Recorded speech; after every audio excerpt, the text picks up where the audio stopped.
बिस्मिल्लाहिर्रहमानिर्रहीम अस्सलाम वालेकुम class 9। I hope all of you are fine और अपनी स्टडीज़ पर बहुत ज़्यादा फोकस कर रहे होंगे।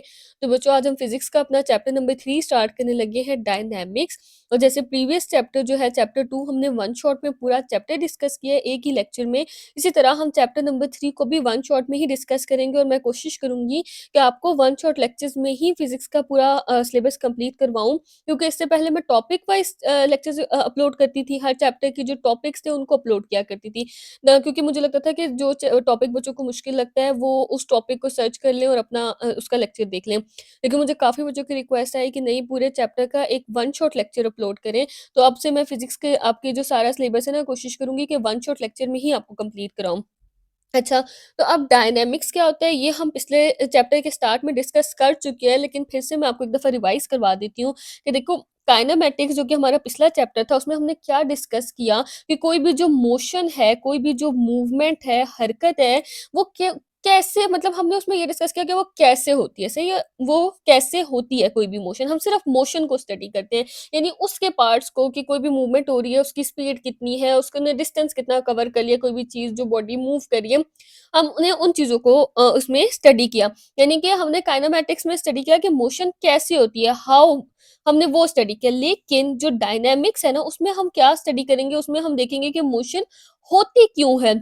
यानी हमने काइनेमैटिक्स में ये नहीं स्टडी किया था कि वो क्यों हो रही है। जैसे कि एक गाड़ी अगर चलती हुई जा रही है, कहीं पे कोई डिस्टेंस ट्रैवल कर रही है, एक कार जो है वो एक जगह से यहाँ से चल के यहाँ तक आई है कार, तो हम जब काइनेमैटिक्स में इसकी मोशन के बारे में पढ़ेंगे ना, तो हम पढ़ेंगे कि इसने यहाँ से यहाँ तक कितना डिस्टेंस ट्रैवल कर लिया, इसकी स्पीड कितनी थी यहाँ से यहाँ तक आने में। लेकिन हम ये नहीं पढ़ेंगे कि ये कार यहाँ से यहाँ तक आई क्यों, किस तरह से आई, कौन सी फोर्स थी जिसकी वजह से ये आई। मेन जो वर्ड है ना वो क्या है, फोर्स। यानी हम डायनामिक्स में जो है मोशन भी पढ़ते हैं कि मोशन कैसे हुई, और साथ में हम ये भी पढ़ते हैं कि कौन सी फोर्स थी जिसकी वजह से वो मोशन हुई। अच्छा बच्चों, मैं आपको ना साथ साथ मार्क भी करवाती होती हूँ कि आपने कितना याद करना है, कहाँ से लेकर कहाँ तक याद करना है, और बोर्ड में आपका क्वेश्चन किस तरह से आएगा इस चीज को भी मैंने क्वेश्चन ऑलरेडी ऊपर लिखे हुए होते हैं और मार्किंग्स भी लगाई होती है, तो वो आप मेरे साथ साथ मार्क करते जाया करें। अच्छा, इस पैराग्राफ में से आपने कुछ भी नहीं याद करना। मैं सिर्फ आपको एक दफा बता देती हूँ कि इसमें यही बताया हुआ है कि हम काइनेमेटिक्स में ऑब्जेक्ट्स की मोशन को देखते हैं, उनकी पोजीशन को, कि वो किस जगह से किस जगह तक मूव की, उनकी स्पीड कितनी थी, उनके अंदर जो स्पीड के अंदर जो वेलोसिटी के अंदर जो चेंज आता है उसे एक्सेलरेशन कहते हैं। ये सब हमने पिछले चैप्टर में डिस्कस कर लिया हुआ है। तो ये सब हम काइनेमेटिक्स के अंदर देखते हैं। अच्छा, लेकिन जो चीज़ काइनेमेटिक्स के अंदर रह जाती है वो हम ये देखते हैं कि वो मोशन हुई मतलब क्यों हुई, वो फोर्स क्या थी उसके अंदर, उसको हम डायनामिक्स में स्टडी करते हैं। अगर एक पत्थर जो है उसको हमने एक हाइट से नीचे फेंका, यानी एक हाइट थी, एक जगह थी, यहाँ से मैंने एक पत्थर को नीचे फेंक दिया, या छत से आपने पत्थर को नीचे फेंका, तो वो नीचे की तरफ उसकी एक्सेलरेशन होगी। ये सारे जो कॉन्सेप्ट्स हैं ये हम काइनेमैटिक्स वाले चैप्टर में डिस्कस कर चुके हैं। अच्छा, क्यों होगी वो नीचे की तरफ, डाउनवर्ड क्यों आएगा वो पत्थर, क्योंकि फोर्स ऑफ ग्रेविटी जो है वो उसको नीचे खींचेगी। अब ये जो बात है ना, ये हमने पिछले चैप्टर में नहीं डिस्कस की, क्योंकि वो काइनेमैटिक्स था। उसमें हमने सिर्फ एक्सेलरेशन के बारे में पढ़ा कि उसके अंदर एक्सेलरेशन प्रोड्यूस होगी, एक्सेलरेशन क्या है हमने ये तो पढ़ा, लेकिन किस फोर्स की वजह से वो नीचे आई थी ये सब हमने उस चैप्टर में डिस्कस नहीं किया। वो सब हम डायनामिक्स में पढ़ते हैं। तो कोस किस फोर्स की वजह से वो नीचे आई, फोर्स ऑफ ग्रेविटी की वजह से। जब एक कार चलती हुई जा रही है, कोई मोटरसाइकिल चल रहा है, तो उसके इंजन जो है वो उसके ऊपर फोर्स लगा रहा है, जिसकी वजह से उसके अंदर एक्सेलरेशन प्रोड्यूस हो रही है। तो जब भी किसी बॉडी के अंदर एक्सेलरेशन प्रोड्यूस होगी, एक्सेलरेशन का क्या मतलब है, चेंज इन वेलोसिटी, यानी उसकी वेलोसिटी में जो चेंज आता है ना, जब हम उसको मेजर करते हैं कि कितने टाइम में कितना चेंज आया वेलोसिटी के अंदर, तो उसे हम कहते हैं एक्सेलरेशन।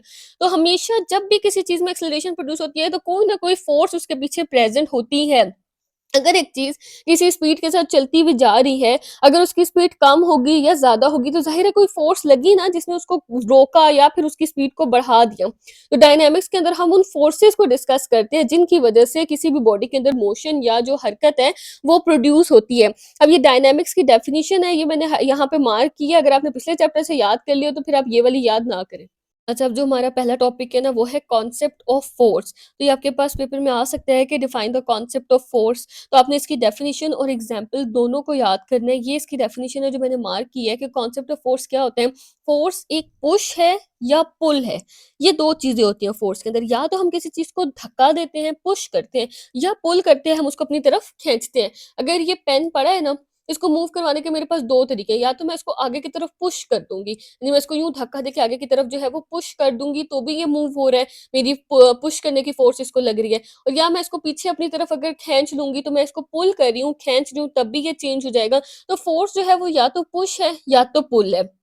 अच्छा, अब पुश और पुल से क्या होगा, या तो कोई चीज़ स्टार्ट हो जाएगी, रुकी हुई चीज़, जैसे ये पेन रुका हुआ था, ये स्टार्ट हो गया, आगे कुछ चला गया, या कोई चलती हुई चीज़ स्टॉप हो जाएगी, रुक जाएगी। जैसे एक गाड़ी है, आपने अगर ब्रेक लगा दी तो वो स्टॉप हो जाएगी, रुक जाएगी, यानी पुश या पुल करने से या तो कोई चीज़ जो रुकी हुई है वो स्टार्ट हो जाएगी, या तो कोई चलती हुई चीज़ स्टॉप हो जाएगी, या फिर जो है किसी भी बॉडी के अंदर जो वेलोसिटी है, यानी जो उसकी स्पीड है, उसका मैग्नीट्यूड और डायरेक्शन चेंज हो सकता है, दोनों में से कुछ भी चेंज हो सकता है, क्योंकि वेलोसिटी एक वेक्टर क्वांटिटी है, उसके अंदर मैग्नीट्यूड भी है और उसके अंदर जो है वो डायरेक्शन भी है। अब ये कैसे मैग्नीट्यूड और डायरेक्शन चेंज हो सकता है? फॉर एग्ज़ाम्पल, अगर एक कार जा रही है, अगर आपने उसकी स्पीड स्लो कर दी, तो मैग्नीट्यूड चेंज हो गई ना उसकी स्पीड का। अगर वो 70 किलोमीटर पर आवर की स्पीड से जा रही थी, तो आपने अगर उसकी स्पीड कम कर दी, 60 किलोमीटर पर आवर कर दी या 50 किलोमीटर पर आवर कर दी, तो उसका मैग्नीट्यूड चेंज हो गया। लेकिन अगर उस कार को, जैसे वो इधर को जा रही थी और उसको इस तरफ टर्न ले लिया, तो तब भी तो आपने फ़ोर्स लगाई ना स्टीयरिंग के ऊपर, और यूँ करके स्टीयरिंग को मोड़ा, हर चीज़ में फ़ोर्स लग रही है, चाहे थोड़ी लग रही है, कम लग रही है। तो इस तरफ को मोड़ दिया, तो उसकी डायरेक्शन चेंज हो गई। तो इस तरह से ये हमारे पास एक फ़ोर्स की डेफ़िनिशन बन जाती है, बड़ी ज़बरदस्त सी। अच्छा, आगे वो कह रहे हैं कि यहाँ से ये आपको याद करने की ज़रूरत है कि हमें अपनी डेली लाइफ़ में काफ़ी सारी फ़ोर्सेज़ को हम देखते हैं। कुछ फ़ोर्सेज़ ऐसी होती हैं जो हमारी बॉडी के ऊपर लग रही होती हैं, कुछ फ़ोर्सेज़ ऐसी होती हैं जो हम किसी चीज़ के ऊपर लगा रहे होते हैं। अच्छा, अब एग्ज़ाम्पल क्या है कि जब हम किसी डोर को, दरवाज़े को खोलते हैं, तो या तो हम उसको पुश करते हैं या तो हम उसको पुल करते हैं और उसके ऊपर फ़ोर्स लगाते हैं। दरवाज़े को अक्सर पुश करके खोलना होता है या फिर पुल करके हम ओपन करते हैं दरवाज़ा। उसके बाद वो कह रहे हैं, जब भी हम किसी गाड़ी में बैठे होते हैं, तो फिर हम उसकी सीट के ऊपर जो बैठे होते हैं ना, तो हमारा जो वेट होता है, वो भी एक फ़ोर्स है जो सीट के ऊपर लग रही होती है। तो वो सीट नीचे की तरफ पुश हो रही होती है हमारे वेट की वज़ह से। तो फ़ोर्स जो है ना, वो ये मैंने हाइलाइट किया है, ये पॉइंट है इम्पोर्टेंट, कि फ़ोर्स जो है वो ट्रांसफ़र करती है एनर्जी को किसी भी ऑब्जेक्ट की तरफ। जैसे अगर आपने फुटबॉल को किक किया, तो आपकी जो टाँग की एनर्जी थी, वो फुटबॉल के अंदर चली गई और इसकी वज़ह से वो फुटबॉल जो है वो मूव हुई। तो हमेशा जो है वो फ़ोर्स लगाने से उस ऑब्जेक्ट की एनर्जी दूसरे ऑब्जेक्ट में ट्रांसफ़र हो जाती है और वो ऑब्जेक्ट मूव करने लग जाता है। अच्छा, अब हमें एग्ज़ाम्पल उन्होंने दिया है कि एक आदमी जो है ये व्हील बैरो चला रहा है। यहाँ पे इन्होंने दिखाया हुआ भी है, इसके अंदर इसने कुछ लोड रखा हुआ है, जैसे ये मिट्टी है, कुछ भी लोड रखा हुआ हो सकता है, मिट्टी, पत्थर, सीमेंट वग़ैरह।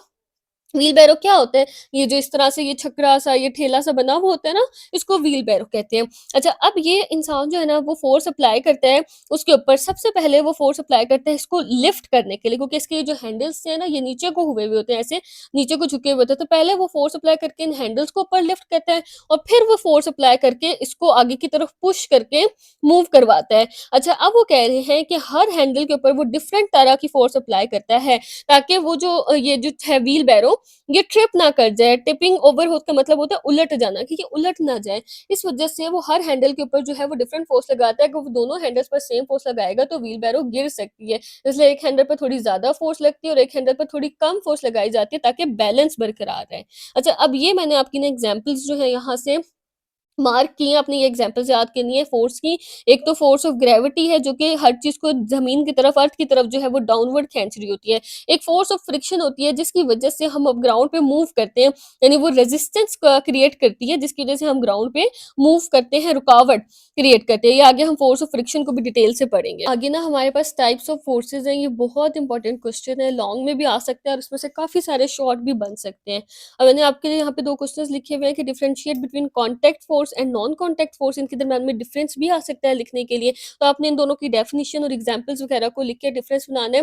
मैंने आपको पिछले जो सेकंड चैप्टर की डिटेल समझाई थी, उस टाइम पे मैंने आपको क्वेश्चन अटेम्प्ट करने का मेथड बताया है। तो आपने उसी मेथड से क्वेश्चन को अटेम्प्ट करना है। अच्छा, अब वो कह रहे हैं टाइप्स ऑफ फोर्सेज़ हमारे पास क्या है? 2 मेजर टाइप है फोर्सेज़ की, 2 मेन टाइप्स हैं, एक है कॉन्टैक्ट फ़ोर्स और एक होती है नॉन कॉन्टैक्ट फ़ोर्स। ये आपके पास पूरा लॉन्ग क्वेश्चन आ सकता है, इसलिए आपने इसको पूरा याद करना है। लेकिन फिर भी मैंने बीच में मार्क किया हुआ है, जितनी-जितनी आपने डेफिनिशंस याद करनी है। सबसे पहले हमारे पास है कॉन्टैक्ट फ़ोर्स।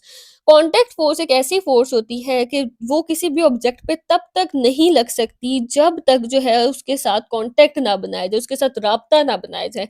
कॉन्टैक्ट होता है ना, राब्ता करना। आप किसी को कॉल करते हो तो हम कहते हैं ना, मैंने उसके साथ कॉन्टैक्ट किया, राब्ता किया। तो कॉन्टैक्ट होता है राब्ता। अब फॉर एग्ज़ाम्पल ये पेन है, सही है, ये पेन यहाँ पे पड़ा हुआ है।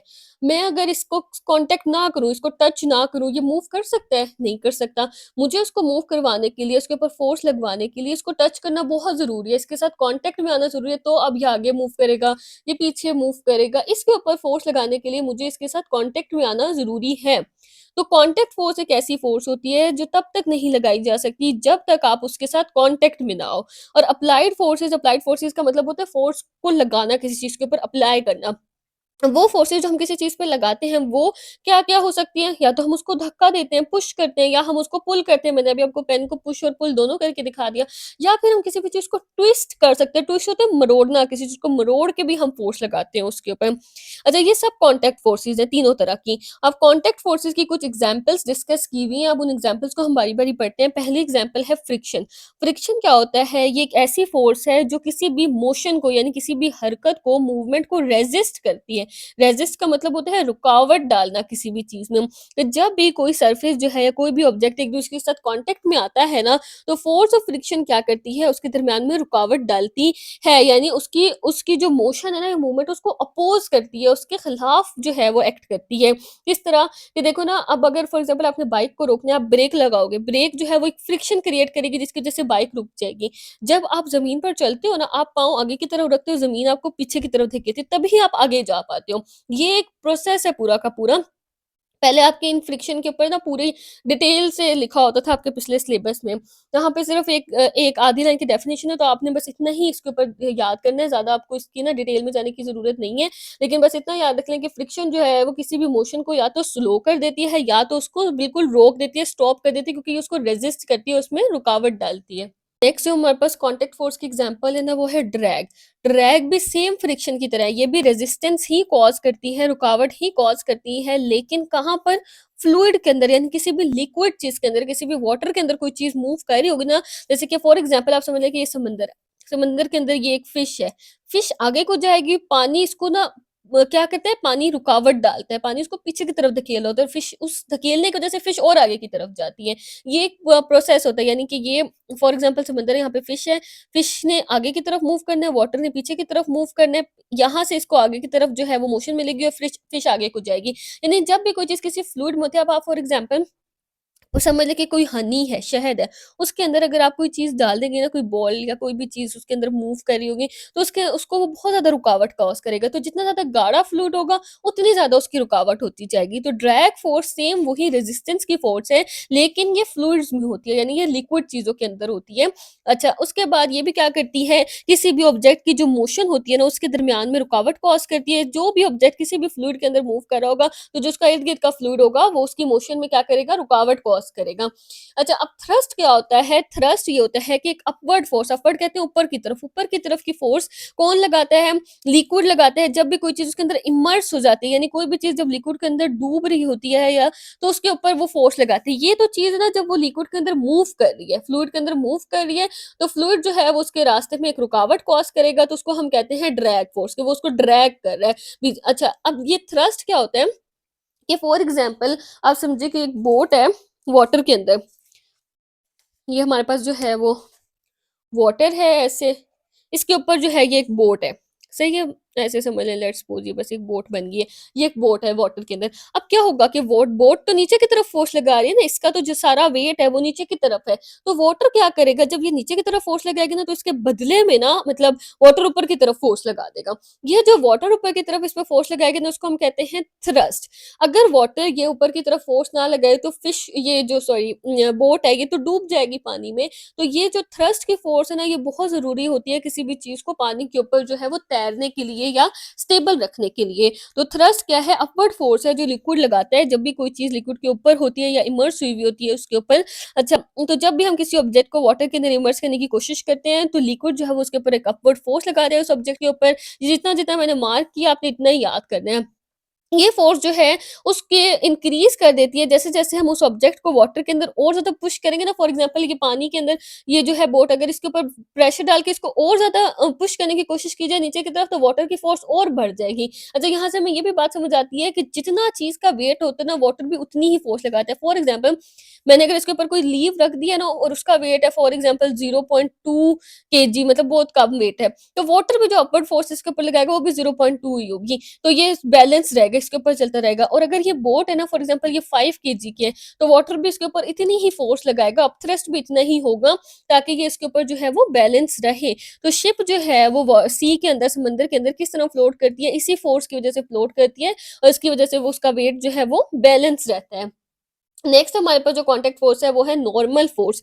नॉर्मल फ़ोर्स जो है वो एक ऐसी फ़ोर्स होती है जो कि रिएक्शन की फ़ोर्स होती है। ज जब भी कोई चीज़ कोई भी ऑब्जेक्ट जो है किसी सरफेस के ऊपर पड़ा होता है ना, तो उसके ऊपर एक रिएक्शन की फ़ोर्स लग रही होती है। अब ये फ़ोर्स कैसी होती है कि फॉर एग्ज़ाम्पल ये एक टेबल है, सही है? ये एक टेबल है।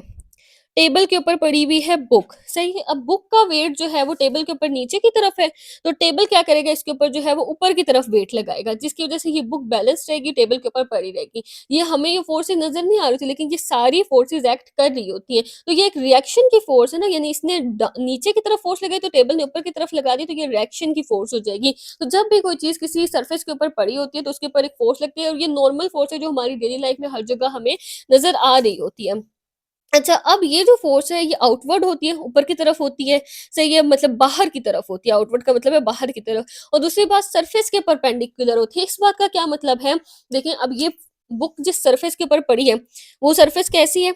ऐसे है ना ये सरफेस। अब ये जो फ़ोर्स इसके ऊपर लग रही है, ये ऐसे लग रही है ऊपर की तरफ।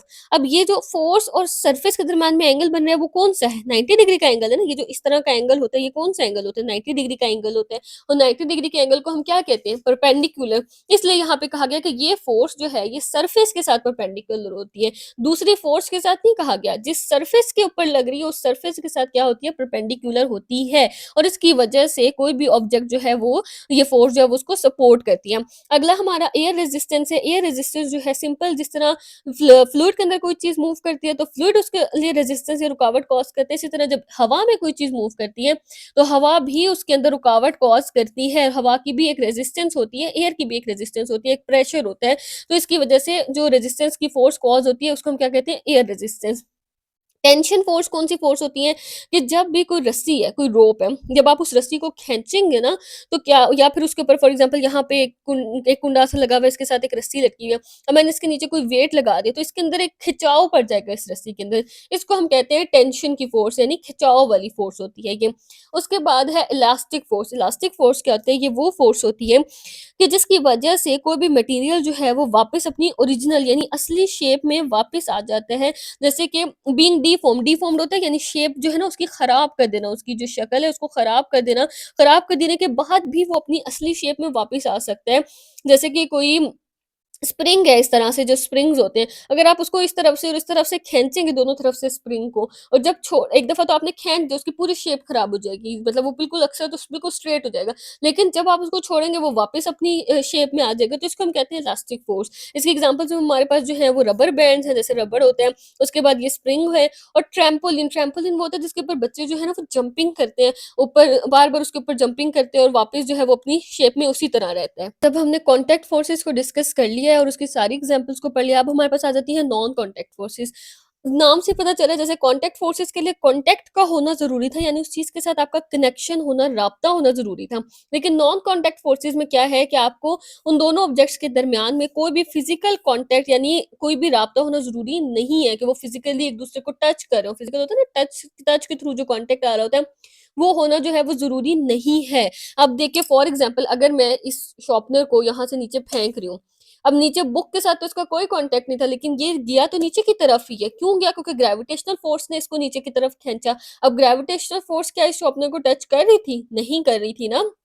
किसी भी तरह इसके साथ कॉन्टैक्ट में नहीं थी, लेकिन ये तो नीचे गया ग्रेविटी की वजह से, ये मेरे हाथ के साथ तो नहीं ना चिपका, बल्कि ये नीचे की तरफ चला गया, ऊपर भी तो जा सकता था। तो इन फोर्सेस को हम कहते हैं नॉन कॉन्टैक्ट फोर्सेस, यानी वो उसके साथ फिज़िकली टच में नहीं है, लेकिन वो फोर्सेस एग्ज़िस्ट कर रही हैं और क ऑब्जेक्ट के ऊपर जो है वो अपना जो है असर भी है वो कर रही हैं। अच्छा, अब यहाँ पे ना 2 और नाम है जो हम इन कॉन्टैक्ट फोर्सेस को कह सक नॉन कॉन्टैक्ट फोर्सेस को कह सकते हैं। एक होता है एक्शन एट अ डिस्टेंस, क्यों कहते हैं हम ये? क्योंकि ये डिस्टेंस फासले से भी अपना काम कर लेती हैं। कॉन्टैक्ट फोर्सेस तो फासले पे रह के अपना काम नहीं कर सकती ना, उसने तो कॉन्टैक्ट में आना, टच में आना ज़रूरी है, लेकिन ये फासले में रह के भी अपना काम कर लेती हैं। तो हम इनको कहते हैं कि ये एक्शन होता है, काम करना है, डिस्टेंस पे रह के भी अपना काम कर लेती हैं। उसके अलावा ये जो नॉन कॉन्टैक्ट फोर्सेस हैं, इनके इर्द-गिर्द हमेशा एक फ़ील्ड जो है वो प्रेज़ेंट होती है, इनका एक एरिया इनके इर्द-गिर्द प्रेज़ेंट होता है। जैसे कि ग्रेविटेशनल फोर्सेस के इर्द-गिर्द एक ग्रेविटेशनल फ़ील्ड होती है। मैग्नेट्स के इर्द-गिर्द एक मैग्नेटिक फ़ील्ड प्रेज़ेंट होती है, जिसके अंदर-अंदर वो अट्रैक्शन करते हैं दूसरे मैग्नेट को। तो इस वज़ह से हम इनको फ़ील्ड फ़ोर्सेस भी कहते हैं, क्योंकि इनकी फ़ील्ड्स जो है वो अट्रैक्ट करती हैं, इनका जो एरिया होता है। अच्छा, अब नॉन कॉन्टैक्ट फ़ोर्सेस की हमें कुछ एग्ज़ाम्पल्स दी हुई हैं, उनको हम डिस्कस करते हैं। पहली एग्ज़ाम्पल है हमारे पास ग्रेविटेशनल फ़ोर्स। इसके बारे में तो आप सबको पता है ना कि जब एक एप्पल जो है वो नीचे गिरता है, क्यों गिर रहा है दरख्त से नीचे? ग्रेविटेशनल फ़ोर्स की वज़ह से, अर्थ की जो ग्रेविटी है वो उसको नीचे अपनी तरफ अट्रैक्ट कर रही है। जब हम किसी भी ऑब्जेक्ट को, किसी भी चीज़ को फेंकते हैं ऊपर की तरफ, सही है? ऊपर की तरफ अपवर्ड फेंकते हैं, तो लेकिन फिर भी अर्थ की ग्रेविटेशन फ़ोर्स की वज़ह से वो वापस नीचे अर्थ पर ही आ जाती है। ऐसा नहीं हो सकता, ऐसा नहीं होता कि वो ऊपर ही चली जाए। अब आप किसी बॉल को ऊपर उछालेंगे, तो वो ऊपर से नीचे वापस आएगी। जैसे ही वो ऊपर, थोड़ा-सा ऊपर जाएगी, जितनी आपने उस पे फ़ोर्स लगाई होगी, उतना वो ऊपर चली जाएगी, उसके बाद वो वापस नीचे ही आएगी। अच्छा, अब ग्रेविटेशनल फ़ोर्स जो है ना, वो एक अट्रैक्टिव फ़ोर्स है। अट्रैक्टिव होता है कशिश करना, अट्रैक्ट करना, अपनी तरफ खींचना। तो हर चीज़ को अपनी तरफ अट्रैक्ट करती है और खींचती है, और हर बॉडी के अंदर भी वो होती है। यानी जो बॉडीज़ है ना, डिफरेंट ऑब्जेक्ट्स हैं, जिसका कोई भी मास है, यानी कोई भी वज़न है, कोई भी एक्जिस्टेंस है उसकी, तो उसके अंदर वो ये फोर्सेस प्रेज़ेंट होती है। अब ये ग्रेविटेशनल फोर्सेस का ना फ़ॉर्मूला बताया हुआ है। ये फ़ॉर्मूला आपने याद रखना है, न्यूमेरिकल्स में बहुत काम आएगा। अच्छा, फ़ॉर्मूला क्या है? F is equal to G M1 M2 over R का स्क्वायर, ये आपने फॉर्मूला एज़ इट इज़ याद रखना है। अच्छा, M1 और M2 क्या है? वो 2 मैसेज या 2 ऑब्जेक्ट्स जिनका मास है, जिसके दरमियान में ग्रेविटेशनल फ़ोर्स जो है वो एग्ज़िस्ट कर रही है। कोई भी 2 ऑब्जेक्ट्स हैं जिनके दरमियान में ग्रेविटेशनल फ़ोर्स है, उनका जो मास है ना, वो एक ऑब्जेक्ट का M1 है और एक ऑब्जेक्ट का M2 है। क्योंकि 2 ऑब्जेक्ट्स के दरमियान में ही होती है ना ये फ़ोर्स। R क्या होता है? उनका डिस्टेंस, क्योंकि ये फ़ोर्स तो डिस्टेंस पर रहकर ही हो सकती है ना, नॉन कॉन्टैक्ट, उनके दरमियान में कोई कॉन्टैक्ट तो नहीं है, इसका मतलब वो एक-दूसरे से डिस्टेंस पर हैं। तो फिर क्या है, आर क्या होता है? जितना उनके दरमियान में डिस्टेंस होगा, जैसे फॉर एग्जांपल 5 मीटर का है, कितना डिस्टेंस है, वो हम आर ले लेंगे, और साथ में हमने आर का स्क्वायर लेना है जब हमने इसको सॉल्व करना है। यानी 5 अगर उनका डिस्टेंस है, तो हम 5 का क्या ले लेंगे? स्क्वायर ले लेंगे। और ये जो जी है ना, ये क्या है? ये ग्रेविटी का कांस्टेंट है। कांस्टेंट होता है बरकरार रहना, यानी एक जैसा रहना, बिल्कुल सेम रहना। देखो ना, मास भी हर दफ़ा चेंज होगा, क्योंकि डिफरेंट ऑब्जेक्ट्स होंगे, किसी ऑब्जेक्ट का मास कितना है, किसी ऑब्जेक्ट का मास कितना है। आर उनके दरमियान का डिस्टेंस है, वो भी कभी ज़्यादा होगा, कभी कम होगा, आर भी चेंज होता रहेगा। लेकिन जी हमेशा सेम ही रहेगा, क्योंकि ये ग्रेविटी का कांस्टेंट है। जैसे पीछे हमने ग्रेविटेशनल एक्सेलरेशन की वैल्यू पढ़ी थी पिछले चैप्टर में, जो 10 ही थी, कांस्टेंट थी हमेशा। तो जी की जो वैल्यू है ग्रेविटी के कांस्टेंट की, वो भी हमेशा जो है वो एक ही जैसी रहेगी। अब वो कितनी है? 6.67 मल्टीप्लाई बाय 10 की पावर -11 न्यूटन मीटर स्क्वायर, और किलोग्राम का भी पर मतलब -2 है, यानी स्क्वायर जो है इसका, वो वैल्यू क्या है? -2 में है। तो आपने इसकी एज़ इट इज़ इसका यूनिट, इसकी वैल्यू याद रखनी है। एमसीक्यूज़, न्यूमेरिकल सब में ये पूछी जा सकती है।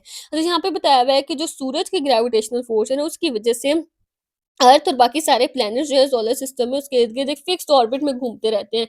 अच्छा, आपने कभी सोचा है कि फॉर एग्ज़ाम्पल कि हमारे पास जैसे एक सोलर सिस्टम होता है ना, कि सन है, और सन के, ये सन होता है, और सन के इर्द-गिर्द सारे प्लैनेट्स जो है वो इस तरह से ऑर्बिट्स में घूम रहे होते हैं। तो क्या कभी ऐसा नहीं हो सकता, जैसे ये सारे प्लैनेट्स ना, मरकरी, वीनस, अर्थ वहाँ से सन के इर्द-गिर्द घूम रहे हैं, तो ऐसा भी तो कभी हो सकता है ना कि कोई प्लैनेट नीचे गिर जाए, या कोई प्लैनेट इधर को चला जाए, कोई प्लैनेट कहीं, सब एक ही फिक्स अपने उसी दायरे में कैसे घूम रहे हैं? क्योंकि सन की भी एक ग्रेविटेशनल फ़ोर्स है, जिसने इन सबको अट्रैक्ट किया हुआ है अपनी तरफ, और ये सब सन के इर्द-गिर्द इसी तरह घूमते रहते हैं। और इसी तरह जिस तरह सन के ग्रेविटेशनल फोर्स है, अर्थ के ग्रेविटेशनल फोर्स ने मून को अट्रैक्ट किया हुआ है, और मून अर्थ के इर्द-गिर्द जो है वो घूमता रहता है। अर्थ सन के इर्द-गिर्द रिवॉल्व कर रही है, और मून जो है वो अर्थ के इर्द-गिर्द रिवॉल्व करता रहता है। और इसी की वजह से हमारा जो एटमॉस्फेयर है, हमारे और हमारे जो ओशंस वगैरह हैं, समंदर वगैरह हैं, वो भी अर्थ की सरफेस के ऊपर फिक्स रहते हैं अर्थ की ग्रेविटेशनल फोर्स की वजह से। अब अगर कोई भी ऑब्जेक्ट जो है किसी सरफेस के ऊपर रेस्टिंग पोज़ीशन में भी है ना, यानी रेस्ट भी कर रहा है, जैसे फॉर एग्ज़ाम्पल इस बुक के ऊपर ये शॉर्पनर यूँ रेस्टिंग पोज़ीशन में भी है, तब भी इसका कुछ वेट है, क्योंकि देखो ना, एक तो इसका मास भी कुछ ना कुछ होगा, चाहे 0.02 केजी क्यों ना हो, और मास तो होगा ही सही इसका कुछ ना कुछ। साथ में नीचे की तरफ ग्रेविटी की वजह से इसके ऊपर एक फ़ोर्स भी लग रही है, जी जिसको हम कहते हैं। तो इसका वेट होगा, ये पूरा weight is equal to mg होता है ना, यानी मास भी है, ग्रेविटी इसको नीचे की तरफ खींच रही है, तो इसका एक वेट होता है हर चीज़ का, चाहे वो रेस्ट में ही क्यों ना हो।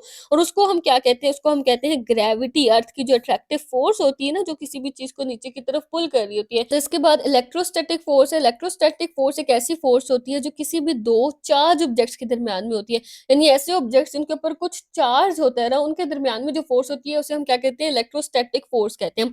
अच्छा, अब ये चार्जेस कौन-कौन से हो सकते हैं? पॉजिटिव चार्ज हो सकता है या फिर जो है वो नेगेटिव चार्ज हो सकता है। ऑपोजिट चार्जेस एक दूसरे को अट्रैक्ट करते हैं, और जो एक जैसे चार्जेस होते हैं ना, लाइक चार्जेस या सिमिलर चार्जेस, वो एक दूसरे को क्या कहते हैं, रिपेल करते हैं। अच्छा, अब ये दोनों ऑपोजिट है ना, एक पॉजिटिव एक नेगेटिव, ये एक दूसरे को अट्रैक्ट करेंगे, यानी एक दूसरे को अपनी-अपनी तरफ खींचेंगे। ये जो है नेगेटिव वालों को अपनी तरफ खींचेगा, और नेगेटिव वाला जो है वो पॉजिटिव वालों को अपनी तरफ खींचेगा। लेकिन अगर सेम चार्जेस होते हैं, यानी पॉजिटिव पॉजिटिव होता है या नेगेटिव नेगेटिव होता है, तो एक दूसरे को धकेलते हैं, यानी ये नेगेटिव वाला इसको उस तरफ धकेलता है, ये इसको उस तरफ धकेलता है, तो दोनों दूर चले जाते हैं। तो जो ऑपोजिट चार्जेस हैं एक दूसरे को अट्रैक्ट करते हैं, और जो एक जैसे चार्जेस हैं वो एक दूसरे को क्या करते हैं, रिपेल करते हैं, एक दूसरे को दूर धकेलते हैं। अच्छा, आगे वो कह रहे हैं, और यहाँ पे एक बात उन्होंने ये बताई कि ग्रेविटेशनल फोर्स की तरह ये भी एक लॉन्ग रेंज फोर्स होती है। अच्छा, अब ये नॉन कॉन्टैक्ट फोर्सेस की भी ना कुछ रेंज होती है। ये रेंज क्या होता है कि मतलब उनका एक एरिया होता है, एक उनका हद होती है। यानी ग्रेविटेशनल फोर्स एक बहुत लॉन्ग रेंज की फोर्स है कि अगर कोई चीज़ बहुत ऊपर है ना, तब भी ग्रेविटेशनल फोर्स उसको अर्थ की तरफ खींचेगी, उस पे अट्रैक्ट करेगी। इसी तरह इलेक्ट्रोस्टैटिक फोर्स भी एक बहुत लॉन्ग रेंज फोर्स होती है। लेकिन जो मैग्नेटिक फोर्सेस है ना, ये लॉन्ग रेंज फोर्सेस नहीं होती। क्यों? क्योंकि देखिए ना, 2 मैग्नेट्स हैं, फॉर एग्ज़ाम्पल आपके पास जो है वो 2 मैग्नेट्स हैं। आप इनको एक-दूसरे के साथ कॉन्टैक्ट नहीं भी करेंगे ना, बस ज़रा-सा क्लोज़ लाएँगे ना, तो ये क्या कर लेते हैं, एक-दूसरे को अट्रैक्ट कर लेते हैं, फ़ौरन से यूँ क्लोज़ आके एक-दूसरे के साथ चिपक जाते हैं। लेकिन अगर आप इनको बहुत दूर ले जाएँगे ना, तो एक टाइम ऐसा आता है इनके दरमियान में वो फ़ील्ड इनकी ख़त्म हो जाती है ना, क्योंकि इनकी रेंज इतनी ज़्यादा नहीं है। फिर अगर आप इनको रख भी देंगे ना, तो एक-दूसरे को अट्रैक्ट नहीं करेंगे। फॉर एग्ज़ाम्पल एक मैग्नेट अगर मैंने इधर रख दिया ना, और एक मैंने इस किनारे पर रख दिया। अब इनकी अगर वो फ़ोर्स खत्म हो गई है ना, आपस की मतलब रेंज इसकी खत्म हो गई है, अब ये एक-दूसरे को अट्रैक्ट नहीं करेंगे। लेकिन मैं इनको ज़रा-सा भी क्लोज़ लाऊँगी, तो फिर ये खुद ही एक-दूसरे को अट्रैक्ट करके एक-दूसरे के साथ चिपक जाएँगे।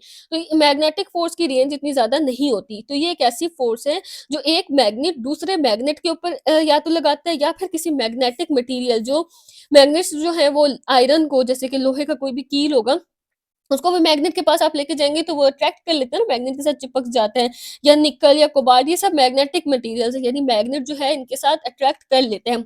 अच्छा, वो कह रहे हैं कि जब भी आयरन पिन्स, यानी कि जो लोहे के कील होते हैं, आप मैग्नेट के प्रेजेंस में उनको रखेंगे ना, तो किसी भी कॉन्टैक्ट के बगैर, यानी आप मैग्नेट को उससे टच नहीं भी करें, बस मैग्नेट के पास रख दें, तो वो खुद ही जाके मैग्नेट के साथ चिपक जाते हैं।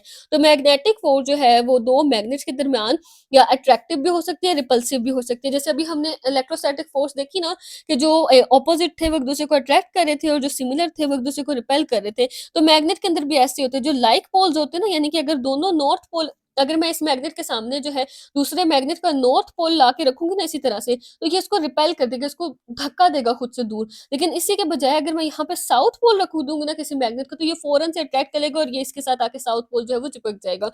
तो लाइक पोल जो एक जैसे पोल्स होते हैं, वो एक-दूसरे को रिपेल करते हैं, यानी दूर धकेलते हैं। और जो अनलाइक पोल्स होते हैं, ऑपोजिट पोल्स होते हैं, वो एक-दूसरे को क्या करते हैं, अट्रैक्ट करते हैं। उसके बाद हमारे पास आ जाती हैं न्यूक्लियर फोर्सेस। या न्यूक्लियर फोर्सेस वो फोर्सेस होती हैं जो न्यूक्लियस के अंदर होती हैं, और वो प्रोटॉन्स और न्यूट्रॉन्स को ना एक-दूसरे के साथ जोड़ के रखते हैं। हमारे पास एटम का स्ट्रक्चर कैसे होता है? ये न्यूक्लियस होता है सबसे पहले अंदर, जिसके अंदर प्रोटॉन्स होती हैं, न्यूट्रॉन्स होते हैं, और इसके इर्द-गिर्द जो है वो इलेक्ट्रॉन्स रिवॉल्व कर रहे होते हैं। देखिए ना, इलेक्ट्रॉन न्यूक्लियस के साथ टच में तो नहीं है ना, न्यूक्लियस के इर्द-गिर्द रिवॉल्व कर रहे हैं। लेकिन न्यूक्लियस की एक फ़ोर्स है जो इस इलेक्ट्रॉन के ऊपर अट्रैक्ट कर रही है और जिसकी वजह से ये इसके इर्द-गिर्द इसी तरह से जो है वो घूमता रहेगा। अच्छा, अब नेक्स्ट जो आपका टॉपिक है ना फंडामेंटल फोर्सेज़, ये आपके स्मार्ट सिलेबस में कट हुआ हुआ है तो इसको हम अभी डिस्कस नहीं करेंगे। अगर नेक्स्ट ईयर के बच्चों के सिलेबस में ये इंक्लूड हो जाता है तो इसके लिए मैं फिर अलग से एक लेक्चर अपलोड कर दूँगी। 3.2 भी पूरा टॉपिक जो है वो कट हो गया है। नेक्स्ट पेज भी जो उसके अंदर आ रहा है वो भी पूरा कट हो जाएगा और जो 3.3 है ये भी आपके स्मार्ट सिलेबस में कट हुआ हुआ है ये टॉपिक, तो इसको भी अभी हम डिस्कस नहीं करेंगे। हम अब अपने जो है वो नेक्स्ट टॉपिक पर आते हैं, न्यूटन्स लॉज़ ऑफ मोशन। ये बहुत ज़्यादा इंपॉर्टेंट है, इनको हम अभी डिस्कस करते हैं। 3 लॉज़ हैं न्यूटन के, इन तीनों लॉज़ को हम डिस्कस करेंगे। इन तीनों में से क्वेश्चंस आते हैं, शॉर्ट भी आते हैं, लॉन्ग भी आते हैं, तो इनको हम अच्छे तरीके से डिस्कस कर लेते हैं अभी। अच्छा, यहाँ पे एक साइड बॉक्स है जिसमें बताया हुआ है कि सर आइज़ैक न्यूटन जो थे वो लिंकनशायर में पैदा हुए थे जनवरी 4 जनवरी को 1643। ये डेट्स आपकी आती नहीं है एमसीक्यूज़ वगैरह में, तो आपको याद करने की ज़रूरत नहीं है। उसके अलावा ये है कि इनकी फेमस बुक का नाम क्या था, प्रिंसिपिया मैथमेटिका, इस तरह से इसका नाम था। ये जो है ओल्ड लैंग्वेज है, उसी में इनकी बुक का नाम है। अच्छा, अब हम अपने फर्स्ट लॉ ऑफ मोशन को डिस्कस करते हैं। फर्स्ट लॉ ऑफ मोशन हमें क्या कहता है, ये कहता है कि कोई भी चीज़ जो रुकी हुई है, वो रुकी ही रहती है, वो खुद से मूव नहीं करती। एक टेबल के ऊपर अगर एक बुक पड़ी है, तो वो इसी तरह पड़ी रहेगी, ये खुद मूव नहीं करेगी जब तक हम इसको खुद से मूव ना करवाएँ।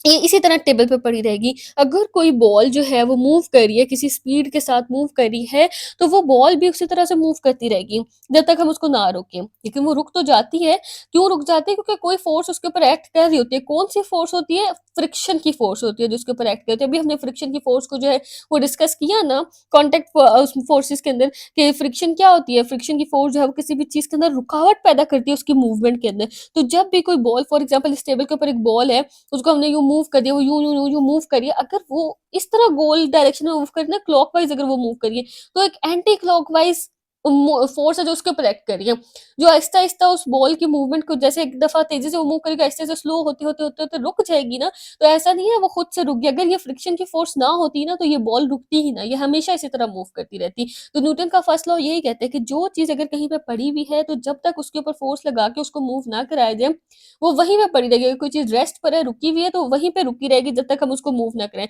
और अगर कोई चीज़ मूव कर रही है, तो जब तक उस पे कोई फ़ोर्स ना लगाई जाए, वो मूव ही करती रहेगी, वो रुकेगी नहीं। अच्छा, वो कह रहे हैं हमारी ये कॉमन ऑब्जर्वेशंस है डेली लाइफ की, कि हम देख रहे होते हैं कि जब भी कोई बॉडी जो है उसको मूव करने के लिए या उसको रोकने के लिए या स्टॉप करने के लिए हमें जो है वो फोर्स लगानी पड़ती है। अगर एक बुक एक टेबल पे पड़ी है, सेम वही बात होगी, जब तक फोर्स नहीं लगाएँगे वो मूव नहीं करेगी। एक बॉल जो है वो एक फ्लोर के ऊपर, ज़मीन के ऊपर जो है वो रोल कर रही है, घूम रही है, बॉल गो उसको जैसे फेंका है वो गोल-गोल ज़मीन पे घूम रही है। तो तब तक वो मूव करती रहेगी जब तक जो है उसके ऊपर कोई फोर्स अप्लाई ना की जाए। लेकिन प्रैक्टिकली जब हम अपनी डेली लाइफ में नोटिस करते हैं, तो हम यही देखते हैं ना कि बॉल जो है वो कुछ देर बाद रुक जाती है। क्यों रुक जाती है? क्योंकि बॉल के ऊपर कोई फ़ोर्स एक्ट कर रही होती है और वो फ्रिक्शन की ही फ़ोर्स होती है जो कि उस बॉल को रोक देती है। अब न्यूटन का फर्स्ट लॉ क्या स्टेट करता है? नेक्स्ट पेज पे उसकी डेफिनिशन है। आपने जब भी क्वेश्चन अटेम्प्ट करना है, आपने सबसे पहले डेफिनिशन लिखनी है, उसके बाद एक्सप्लेनेशन लिखनी है। एक एक्सप्लेनेशन यहाँ से मैंने मार्क किया, एक एक्सप्लेनेशन मैं नेक्स्ट पेज पे मार्क कर रही हूँ। तो आपने जो क्वेश्चन अटेम्प्ट करना है उसमें पहले डेफिनिशन लिखनी है, उसके बाद ये एक्सप्लेनेशंस लिखनी है। अब न्यूटन के फर्स्ट लॉ की हमारे पास डेफिनिशन क्या है कि एक बॉडी, कोई भी ऑब्जेक्ट, कोई भी चीज़ जो है वो अपनी स्टेट ऑफ रेस्ट यानी रुकी हुई हालत में होगी, तो वो उसी हालत में ही रहेगी, या फिर अगर वो मूव कर रही है उसकी मोशन यूनिफ़ॉर्म मोशन के साथ, यानी जो है वो चलती हुई जा रही है सेम स्पीड के साथ। यूनिफ़ॉर्म का मतलब है ना, एक ही तरह से उसकी स्पीड जो है वो सेम ही है पूरे रास्ते में, और स्ट्रेट लाइन में, अगर कोई चीज़ स्ट्रेट लाइन में जा रही है, जब तक फोर्स उस पे नहीं लगाई जाएगी तब तक वो मुड़ेगी नहीं। अगर आपने किसी गाड़ी को भी मूव करना है तो आप स्टीयरिंग पे पहले फोर्स लगाएँगे तब वो मुड़ेगी ना, अगर आप स्टीयरिंग को छोड़ दें, आप उसपे फोर्स ना लगाएँ, तो वो तो सीधी ही चलती जाएगी। तो कोई भी चीज़ अगर रुकी हुई है, तो वो रुकी ही रहेगी जब तक उस पे कोई फ़ोर्स ना लगाई जाए। अगर वो मूव कर रही है स्ट्रेट लाइन में, तो वो तब तक नहीं मुड़ेगी जब तक उस पे कोई फ़ोर्स ना लगाई जाए। तो न्यूटन का फर्स्ट लॉ यही स्टेट करता है कि कोई चीज़ रुकी हुई है, तो वो रुकी रहेगी, या मूव कर रही है, तो वो मूव करती रहेगी जब तक कोई फ़ोर्स उसको रोकेगी नहीं। अच्छा, अब एक फ़ास्ट मूविंग बस है, उसके अंदर अब आप खुद इमेजिन करें कि एक बस है, आप उसके अंदर बैठे हुए हैं, वो बहुत तेज़ी से चल रही है। जब अचानक से वो बस ब्रेक लगाएगी, तो अब आपको झटका लगेगा, ज़ाहिर है जब बस अचानक से तेज़ी से चलती हुई बस, या समझ लें बस के सामने से कोई कोई कार आ गई, तो उसने फ़ौरन से ब्रेक लगा दी, और जब बहुत स्पीड से चलती हुई बस ने अचानक से ब्रेक लगाई, तो जो आपको झटका लगेगा, तो आप आगे की तरफ जाएँगे या पीछे की तरफ जाएँगे? अब खुद अपने माइंड में स्केच सोचें, ज़ाहिर है आगे की तरफ जाएँगे, क्यों जाएँगे? क्योंकि आपकी बॉडी जो थी वो किस मोशन के लिए एडजस्ट हुई थी उस वक़्त, फॉरवर्ड मतलब बस आगे जा रही थी ना, तो उस वक़्त क्या होगा कि अचानक से जब बस रुकेगी तो बॉडी जो है वो अपनी मोशन को कंटिन्यू रखना चाहती थी। इसलिए वो आगे की तरफ चली गई। और इसके दूसरे साइड पे अगर हम ये देखें कि जब बस जो है, अगर आप किसी कार में या बस में बैठे हुए हैं और वो रुकी हुई है और आप उसमें बैठे हुए हैं, अचानक से जो है वो चल पड़े, तो उस टाइम पे जो आपको झटका लगेगा वो पीछे की तरफ लगेगा। क्यों लगेगा? क्योंकि जो बॉडी होती है ना, जब वो अपनी स्टेट ऑफ रेस्ट में है, रुकी हुई है, तो वो अपनी उसी मोशन को कंटिन्यू रखना चाह रही होती है। लेकिन जब वो चल पड़ती है तो एक दफ़ा उसको झटका लगता है और वो पीछे की तरफ को लगते हैं। अच्छा, ये मैंने यहाँ पे जो मार्क किए थे, ये आपके मैंने लॉन्ग अगर क्वेश्चन आ जाए फर्स्ट लॉ ऑफ मोशन में लिखने के लिए, तो उसके लिए मार्क नहीं किया। उसमें आपने ये डेफिनिशन लिखनी है और एक्सप्लेनेशन लिखनी है। एक्सप्लेनेशन आप ये नीचे वाली पैराग्राफ की भी ऐड कर सकते हैं और पिछली वाली भी ऐड कर सकते हैं। और अगर पिछली वाली छोड़ना चाहें तो वो छोड़ भी सकते हैं। ये तो आपने करनी ही करनी है, ये अच्छी है। ये मैंने शॉर्ट क्वेश्चन के लिए किया क्योंकि इस पैराग्राफ में से अक्सर शॉर्ट क्वेश्चन आते हैं कि फास्ट मूविंग बस में जो है वो आपको क्यों आप बेंड हो जाते हैं अगर वो रुक जाए, या फिर कोई रुकी हुई बस चलती है तो क्यों बेंड होते हैं। तो वो ये क्वेश्चन आ जाता है शॉर्ट में, इसलिए मैंने ये मार्क किया।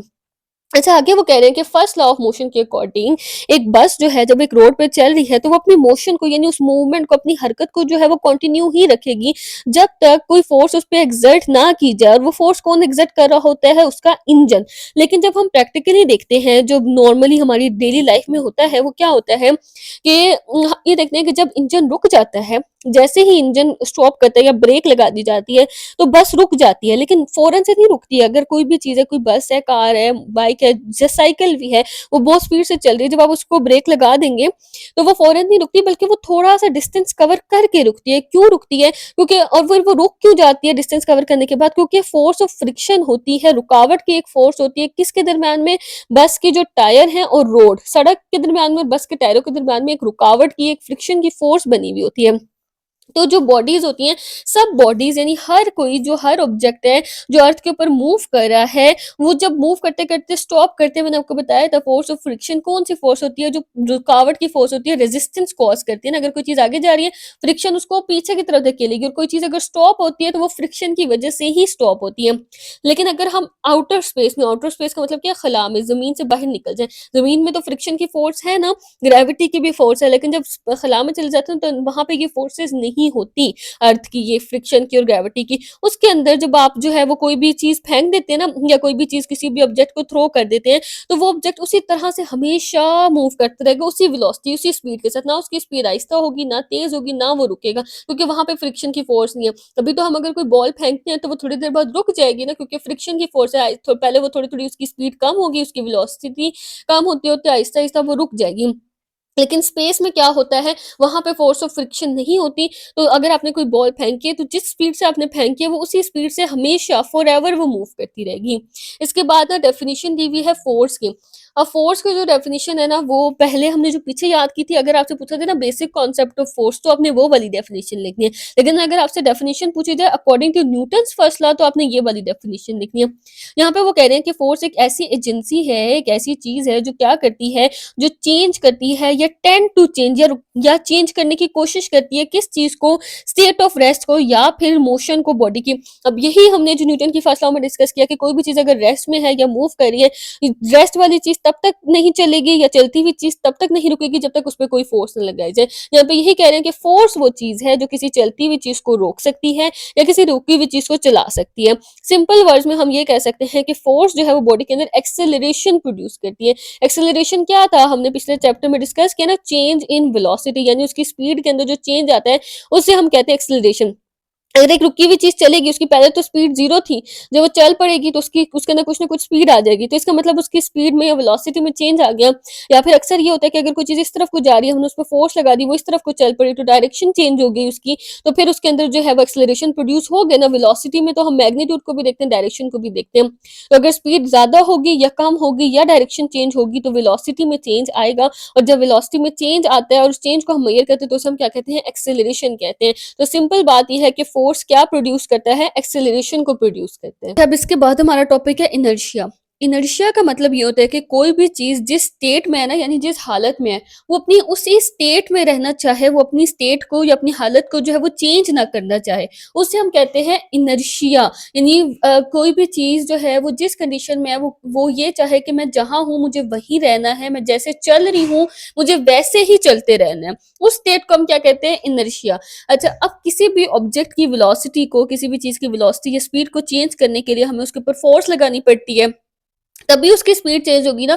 यानी अगर कोई चीज़ मूव कर रही है, उसकी स्पीड को कम करना है तो भी फ़ोर्स लगानी पड़ेगी, और अगर कोई चीज़ उसकी स्पीड को बढ़ाना है तब भी फ़ोर्स लगानी पड़ेगी। और नेट फ़ोर्स का मतलब होता है कि एक चीज़ के ऊपर जितनी भी फ़ोर्सेज़ लग रही है ना, उनका टोटल। यानी अगर कोई चीज़ मूव कर रही है या पड़ी हुई है, तो उसके ऊपर अगर कोई बुक टेबल पे पड़ी हुई है तो टेबल की भी फ़ोर्स है, ग्रेविटी की भी फ़ोर्स है।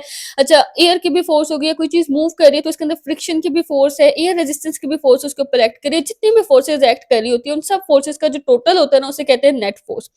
अच्छा, फॉर एग्ज़ाम्पल हमारे पास जो है एक बाइसाइकिल है और एक ट्रक है। अगर बाइसाइकिल भी रुकी हुई है, ट्रक भी रुकी हुई है, सही है? अब किसी इंसान ने बाइसाइकिल को चलाना शुरू किया, तो बाइसाइकिल बहुत तेज़ी से उसने स्पीड पकड़ ली और वो क्विकली मूव करना शुरू हो गई।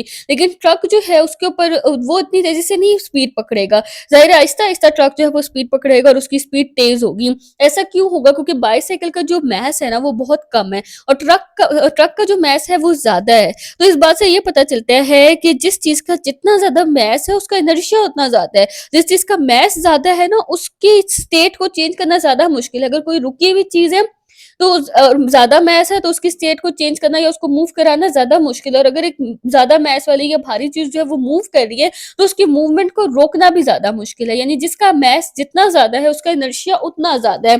फॉर एग्ज़ाम्पल, अब यहाँ पे मेरे पास एक स्कॉच टेप है। मैं एक अपनी फिंगर की एक ज़रा-सी फ़ोर्स मैंने इसके ऊपर लगाई, स्कॉच टेप इतनी दूर तक चली गई।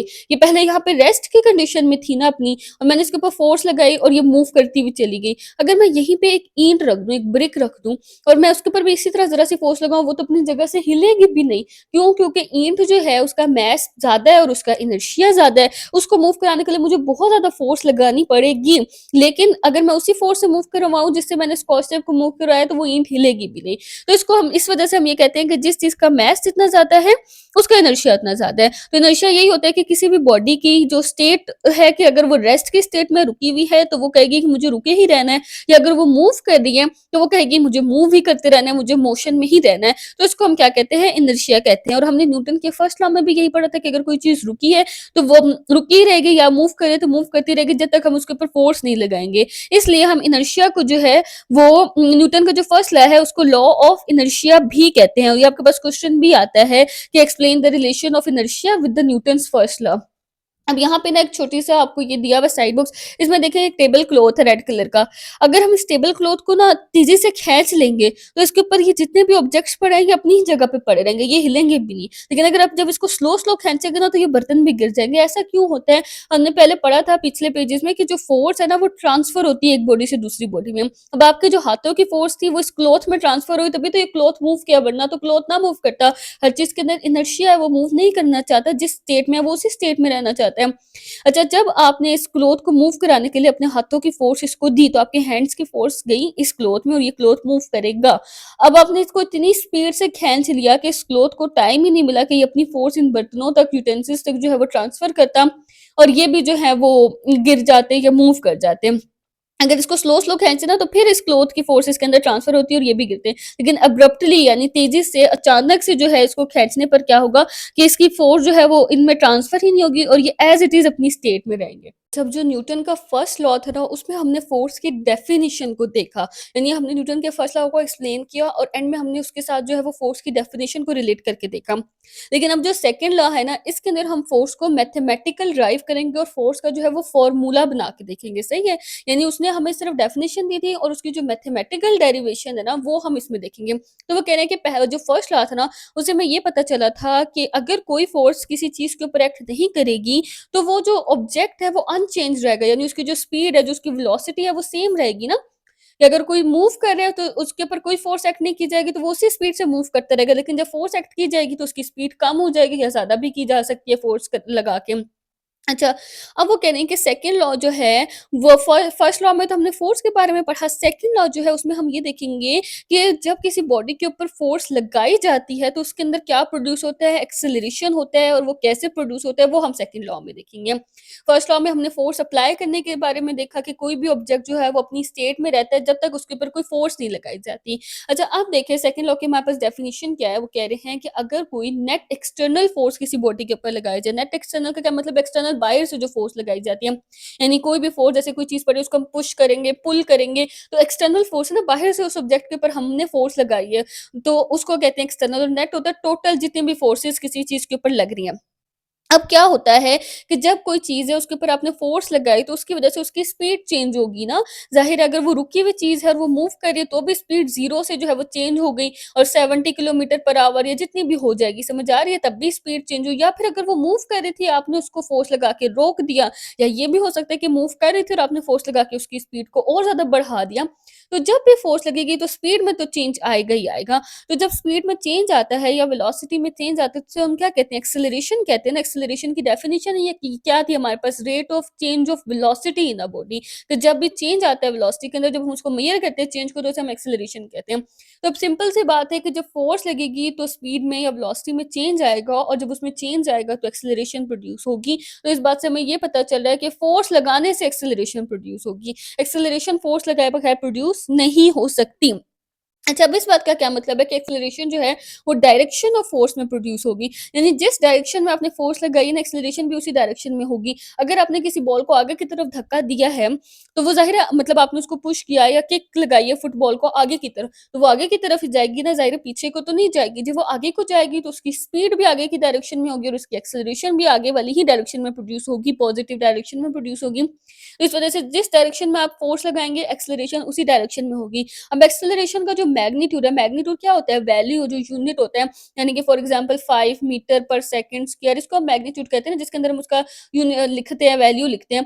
तो जो उसकी वैल्यू होगी वो फोर्स के मैग्नीट्यूड के डायरेक्टली प्रोपोर्शनल होगी, यानी ज्यादा फोर्स लगाएंगे ज्यादा एक्सेलरेशन प्रोड्यूस होगी, कम फोर्स लगाएंगे कम एक्सेलरेशन प्रोड्यूस होगी। डायरेक्टली प्रोपोर्शनल का ये मतलब है ना, जब दो चीजों में डायरेक्ट प्रोपोर्शन आती है, तो इसका मतलब ये है कि एक के ज्यादा होने से दूसरी भी ज्यादा होगी। जब इनडायरेक्ट या इनवर्स प्रोपोर्शन होती है, तो इसका मतलब है कि एक के ज़्यादा होने से दूसरी जो है वो कम हो जाएगी। अच्छा, और अब इस मैग्नीट्यूड जो है एक्सेलरेशन का, वो फ़ोर्स के डायरेक्टली प्रोपोर्शनल है, यानी जितनी ज़्यादा फ़ोर्स उतना ज़्यादा ये एक्सेलरेशन, लेकिन मास के इनवर्सली प्रोपोर्शनल है। अब इस बात का क्या मतलब है? अच्छा देखिए, अगर किसी चीज़ का मास यानी वज़न जो है वो ज़्यादा है, तो अब एक चीज़ है आपके पास इतनी-सी, सही है, एक चीज़ है आपके पास इतनी बड़ी, या आप ये समझ लें कि एक तरफ आपके पास जो है वो छोटी-सी प्लास्टिक की बॉल है, एक तरफ आपके पास एक बड़ी-सी फुटबॉल है। अब आपने उसी फ़ोर्स के साथ जो है वो प्लास्टिक की बॉल को किक करना है, और उसी फ़ोर्स के साथ आपने जो है वो फुटबॉल को किक करना है। प्लास्टिक की बॉल ज़्यादा दूर जाएगी, ज़ाहिर है, मतलब as compare to the football, football इतनी दूर नहीं जाएगी और प्लास्टिक की बॉल ज़्यादा दूर जाएगी। फ़ोर्स आपने दोनों पे सेम लगानी है। तो अब हमें क्या पता चला कि जो प्लास्टिक की बॉल थी उसके ऊपर हमने उतनी ही फ़ोर्स लगाई, और उसके अंदर कितना ज़्यादा एक्सेलरेशन प्रोड्यूस हो गया ना, कितनी दूर गई। उसकी स्पीड में कितना चेंज आया है। लेकिन फुटबॉल के अंदर इतना नहीं प्रोड्यूस हुआ, इसका मतलब मास के इनवर्सली प्रोपोर्शनल है। मास ज़्यादा होगा ना, तो एक्सेलरेशन कम प्रोड्यूस होगी। समझ आ रही है आपको इस बात की? जिस चीज़ का मास कम है उसके अंदर थोड़ी-सी फ़ोर्स लगाने से भी उसकी स्पीड बहुत ज़्यादा हो जाएगी, और उसके अंदर एक्सेलरेशन भी ज़्यादा प्रोड्यूस होगी। तो यही 2 रिलेशंस को बनाते हुए हमने आगे इसका फ़ॉर्मूला बनाया है फ़ोर्स का। उस फ़ॉर्मूला को मैं आपको बताती हूँ, या आपने पेपर में लाज़मी डिराइव करना है इस फ़ॉर्मूला को। अच्छा देखिए, हमने देखा कि हमारी जो एक्सेलरेशन है ना, वो फ़ोर्स के डायरेक्टली प्रोपोर्शनल है। ये हमारे पास डायरेक्टली प्रोपोर्शनल का ना साइन होता है। ये इस तरह से डायरेक्टली प्रोपोर्शनल है फ़ोर्स के, यानी जितनी ज़्यादा फ़ोर्स उतनी ज़्यादा एक्सेलरेशन प्रोड्यूस होगी। लेकिन एक्सेलरेशन मास के इनवर्सली प्रोपोर्शनल है। ज़ाहिर है मास कम होगा तो एक्सेलरेशन ज़्यादा होगी ना। अभी हमने देखा कि जो प्लास्टिक की बॉल थी उसका मास कम है, तो वो ज़्यादा दूर गई, उसके थोड़ी-सी फ़ोर्स लगने से भी वो कितनी दूर चलेगी, तो उसके अंदर बहुत ज़्यादा एक्सेलरेशन हो गया। और अगर जो फुटबॉल है उसका मास ज़्यादा था, तो उसके अंदर कम एक्सेलरेशन प्रोड्यूस हुई, यानी उसकी स्पीड में चेंज कम आया ना, तो इस वज़ह से मास ज़्यादा होगा तो एक्सेलरेशन कम होगी, मास कम होगा तो एक्सेलरेशन ज़्यादा होगी। तो इनके दरमियान में इनवर्स रिलेशन है। तो आपने जब भी किसी के दरमियान में इनवर्स रिलेशन लिखना होता है, 1 डाल के उस चीज़ को आपने नीचे लिखना होता है। ये मैथ्स में आपने सब कुछ किया हुआ है। अब जब हम इसको इकट्ठा करके लिखेंगे, तो हम किस तरह से लिख देंगे? एफ जो है वो ऊपर आ जाएगा और एम जो है वो नीचे आ जाएगा। अब इससे हमें पता चल रहा है कि एक्सेलरेशन का फ़ोर्स के साथ डायरेक्ट रिलेशन है और मास के साथ जो है वो इनवर्स रिलेशन है। अब जब हमने किसी चीज़ का फ़ॉर्मूला बनाना होता है ना, तो हमने क्या करना होता है कि ज़ाहिर है फ़ॉर्मूला में तो इज़ इक्वल टू का साइन आता है ना, हमने इनके दरमियान में कोई रिलेशन ड्राइव करना है। तो फिर हम क्या कर देंगे, इस साइन को ख़त्म करके इक्वल टू का साइन ले आएँगे और जब हम प्रोपोर्शन के साइन को ख़त्म करके इक्वल टू का साइन लाते हैं, तो हमें कोई ना कोई कांस्टेंट लगाना पड़ता है बैलेंस करने के लिए। तो यहाँ पे हम कोई ना कोई कांस्टेंट लगाएँगे इसको बैलेंस करने के लिए और एफ बाय एम हमारे पास एज़ इट इज़ आ जाएगा। अच्छा, अब यहाँ तक हमने जो है वो डिराइव कर लिया है अपना फ़ॉर्मूला। आगे देखें, वो कह रहे हैं कि एसआई यूनिट्स के अकॉर्डिंग जो सिस्टम इंटरनेशनल यूनिट्स हैं, मास का यूनिट 1 केजी होता है, एक्सेलरेशन का ये हमने यूनिट्स पढ़े हुए हैं, मास कितना होता है, जो वजन होता है किसी चीज़ का हम किलोग्राम में लेते हैं ना, एक्सेलरेशन का यूनिट हमने पिछले जो चैप्टर है उसके अंदर बहुत अच्छे से ड्राइव किया था, मीटर पर सेकंड स्क्वायर होता है। तो फोर्स हमारे पास जो है वो 1 न्यूटन के इक्वल होते हैं, ये इन सब के एसआई यूनिट्स हैं। अब जब हम इनको एसआई यूनिट्स में बात कर रहे होंगे ना, कि हम यहाँ पे इसको एक्सेलरेशन को भी 1 लेंगे, इसको भी 1 लेंगे, इसको भी 1 लेंगे, तो हम फिर कांस्टेंट भी अपना इस केस में जो है वो 1 लिख सकते हैं। तो अब हम ऊपर वाली इक्वेशन को जो है वो किस फॉर्म में लिखेंगे कि हम कांस्टेंट की जगह जो है वो 1 लिख देंगे और साथ में हम ये कंसीडर करें कि ए भी हमारा 1 है, एफ भी 1 है और एम भी जो है वो क्या है, 1 है। तो हमारा फॉर्मूला क्या बन जाएगा, देखिए ये A is equal to acceleration is equal to 1 F over M. अच्छा, अब ये 1 के साथ मल्टीप्लाई का साइन भी डाल देते हैं। अच्छा, अब देखें कि एफ इधर ही रह जाएगा और एम और ए जो है एम जो है इधर डिवाइड हो रहा है ना एफ के साथ, ये जब इक्वेशन के उस साइड पे जाएगा तो मल्टीप्लाई हो जाएगा। जो चीज़ इधर माइनस हो रही होती है उस साइड पे जाके प्लस हो जाती है, जो प्लस हो रही होती है उधर जाके माइनस हो जाती है और जो चीज़ मल्टीप्लाई हो रही होती है वो जो डिवाइड हो रही होती है वो मल्टीप्लाई, ये डिवाइड हो रहा था ये उधर जाके मल्टीप्लाई हो जाएगा। तो हमारे पास ये बन जाएगा इस तरह से और इसको जब हम अरेंज करके लिखेंगे तो ये बन जाएगा F is equal to M A. तो फोर्स का ये हमारे पास आ गया है फॉर्मूला। मैंने आपको बताया था कि फर्स्ट लॉ में हमने फोर्स की डेफिनिशन पढ़ी है और सेकंड लॉ में हम फोर्स का फॉर्मूला ड्राइव करेंगे। तो यहाँ पे वही कह रहे हैं कि फर्स्ट लॉ हमें डेफिनिशन देता है और सेकंड लॉ जो है वो हमें क्या देता है, फर्स्ट लॉ फोर्स की डेफिनिशन देता है और सेकंड लॉ क्या कहता है कि फोर्स जो है वो एक्सेलरेशन प्रोड्यूस करती है और सेकंड लॉ के थ्रू हम जो है वो उसको कैलकुलेट कर लेते हैं। अब फोर्स का ऐसा यूनिट अभी हमने देखा कि क्या होता है, न्यूटन होता है। वो न्यूटन कैसे होता है, देखें, the SI unit of force is newton N और न्यूटन की डेफिनेशन आगे यहाँ पे आपको बताई हुई है कि 1 न्यूटन हमारे पास एक ऐसी फोर्स है जो कितना एक्सेलरेशन प्रोड्यूस करती है एक बॉडी के अंदर, 1 मीटर पर सेकंड स्क्वायर का, क्योंकि ऐसा ही में अभी हमने इन सबको 1 1 ही कंसीडर करके किया था ना। तो 1 मीटर पर सेकंड स्क्वायर की एक्सेलरेशन प्रोड्यूस करती है एक बॉडी के अंदर और बॉडी कैसी होनी चाहिए, उसका जो मास है वजन कितना होना चाहिए, 1 kg। तो 1 न्यूटन की अगर हम वैल्यू लिखें, हमारे पास F is equal to M A है ना, तो एफ क्या है, 1 न्यूटन और मास कितना है, 1 kg और एक्सेलरेशन कितनी प्रोड्यूस हो रही है, मीटर पर सेकंड स्क्वायर, 1 मीटर पर सेकंड स्क्वायर। सेम ही बात लिखी हुई है जो हमने पीछे पढ़ लिया है कि फोर्स जो है किसी भी चीज के अंदर एक्सेलरेशन प्रोड्यूस कर सकता है या डिसेलरेशन या डेक्लेरेशन जो है वो प्रोड्यूस कर सकता है, किस तरह से, उसकी वेलोसिटी को चेंज करके। अगर फोर्स लगा के वेलोसिटी ज्यादा हो रही है यानी वेलोसिटी में चेंज पॉजिटिव आ रहा है, बढ़ रही है स्पीड, तो एक्सेलरेशन प्रोड्यूस होगा। और अगर फोर्स लगाने से हमने किसी चीज की वेलोसिटी को कम कर दिया यानी जो चीज मूव कर रही थी उसको फोर्स लगा के रोक दिया या बहुत तेज़ी से मूव कर रही थी, फ़ोर्स लगा के उसकी स्पीड को थोड़ा कम कर दिया, तो उसकी जो स्पीड थी वो नेगेटिव हो गई ना, यानी कि कम हो गई, पहले ज़्यादा थी अब कम हो गई, तो उसके अंदर जो एक्सेलरेशन प्रोड्यूस होगा, ज़ाहिर है जब भी चेंज आएगा एक्सेलरेशन तो प्रोड्यूस होना ही है। अब चाहे वो चेंज ज़्यादा होने की सूरत में आ रहा है स्पीड के या कम होने की सूरत में आ रहा है। अगर स्पीड ज़्यादा होगी तो एक्सेलरेशन प्रोड्यूस होगा और अगर फ़ोर्स लगाने से हमने किसी चीज़ की स्पीड को कम कर दिया या रोक दिया, तो उसके अंदर डिसेलरेशन या हम इसको डेक्लेरेशन भी कह सकते हैं, वो प्रोड्यूस होगी। तो वेलोसिटी एक वेक्टर क्वांटिटी है, इसके अंदर डायरेक्शन भी होती है, इसका मैग्नीट्यूड भी होता है। तो हम उसका मैग्नीट्यूड या डायरेक्शन दोनों में से कोई भी चीज़ चेंज कर सकते हैं ना। जैसे फॉर एग्ज़ाम्पल अगर कोई चीज़ स्पीड से मूव कर रही थी तो हमने फ़ोर्स लगा के उसकी स्पीड को कम कर दिया तो मैग्नीट्यूड चेंज हो जाएगा और अगर हमने जो है वो सीधी जा रही थी कार जो है वो सीधी जा रही थी, टर्न ले लिया तो उसकी डायरेक्शन चेंज हो जाएगी। के बाद ना हम थर्ड लॉ ऑफ मोशन को देख लेते हैं। थर्ड लॉ ऑफ मोशन हमें क्या कहते हैं?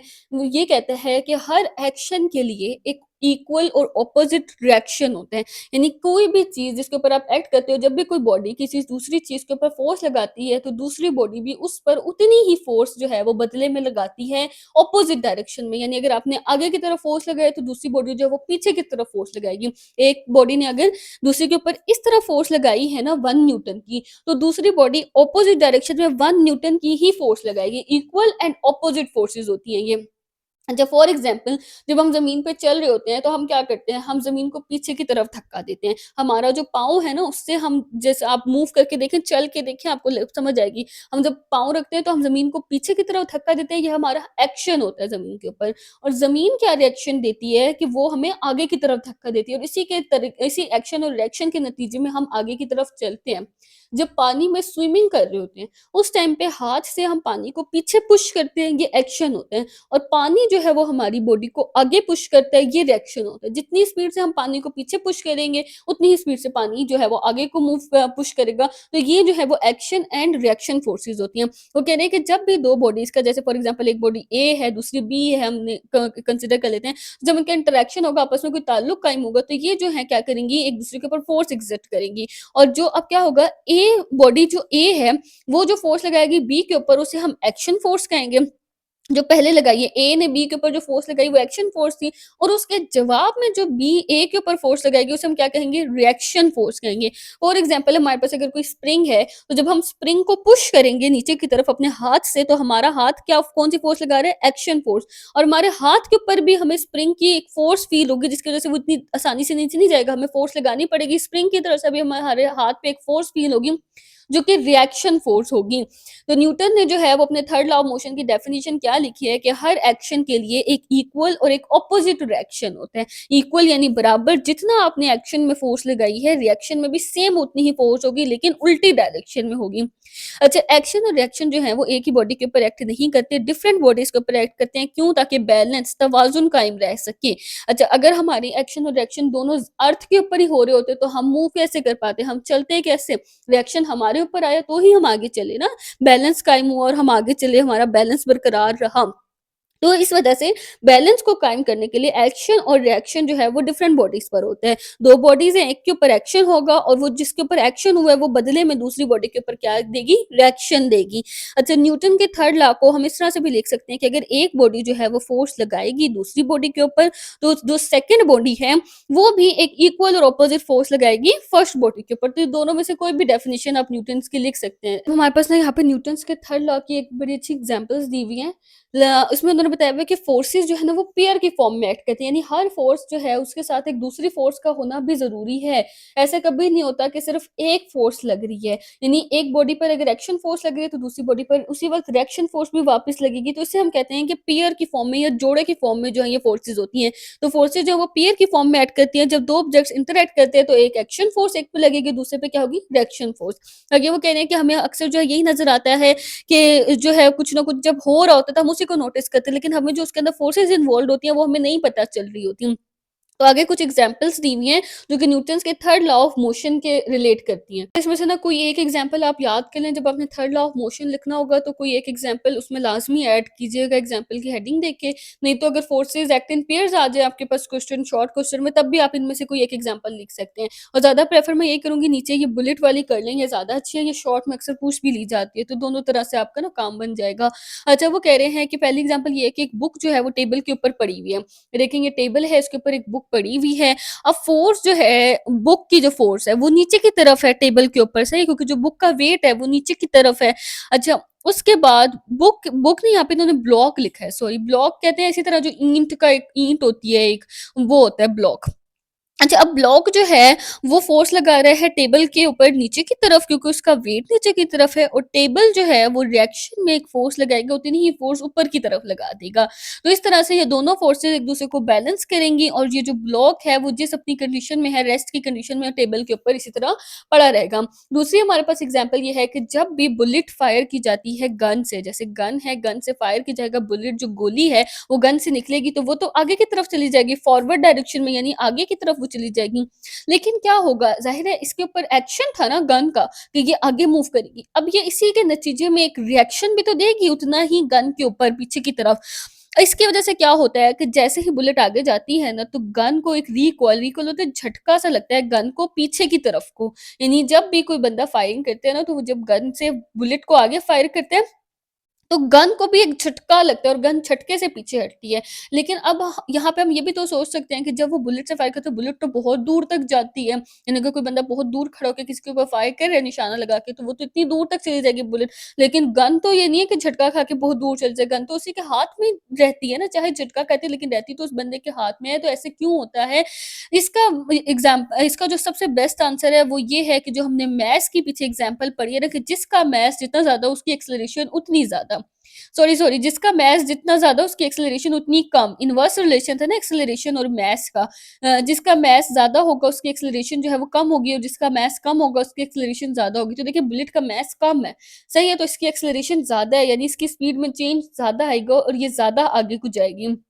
और गन का मास बहुत ज़्यादा है, तो इसके अंदर एक्सेलरेशन कम प्रोड्यूस होगी, तो इसको झटका तो लगेगा लेकिन उसकी स्पीड जो है उस झटके की बहुत कम होगी।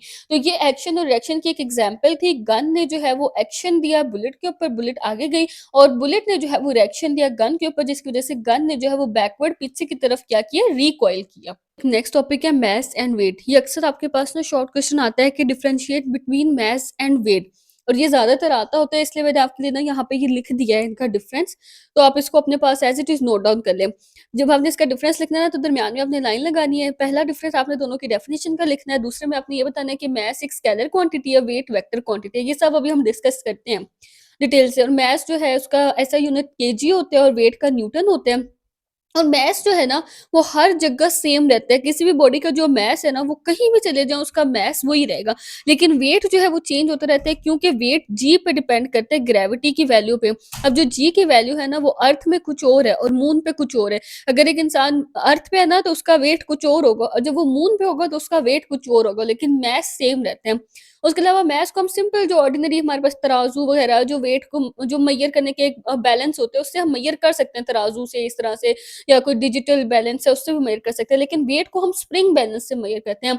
अब स्प्रिंग बैलेंस हमारे पास कैसा होता है कि जैसे यहाँ पे एक हुक सी लगी होती है, उसके नीचे जो है वो स्प्रिंग लगा होता है, उसके नीचे हम किसी भी चीज़ को लटकाते हैं, और उससे फिर हम यहाँ पे कोई मेजरमेंट के लिए ना एक स्केल लगा होता है, ताकि हम जब मेजर करें ना, तो अब जो भी चीज़ उसके नीचे हम लटकाएँगे, ग्रेविटी की वज़ह से वो नीचे जाएगी, उसका अपना भी जितना मास होगा उतना ही वो नीचे जाएगी, और ग्रेविटी की वज़ह से भी जाएगी, तो मास भी उसमें आ जाएगा, और उसकी जो ग्रेविटी की फ़ोर्स है वो भी इसमें इंक्लूड हो जाएगी, क्योंकि जब वो नीचे को जाएगी स्प्रिंग के साथ अटैच होने से, तो ग्रेविटी की फ़ोर्स की वज़ह से ही जाएगी।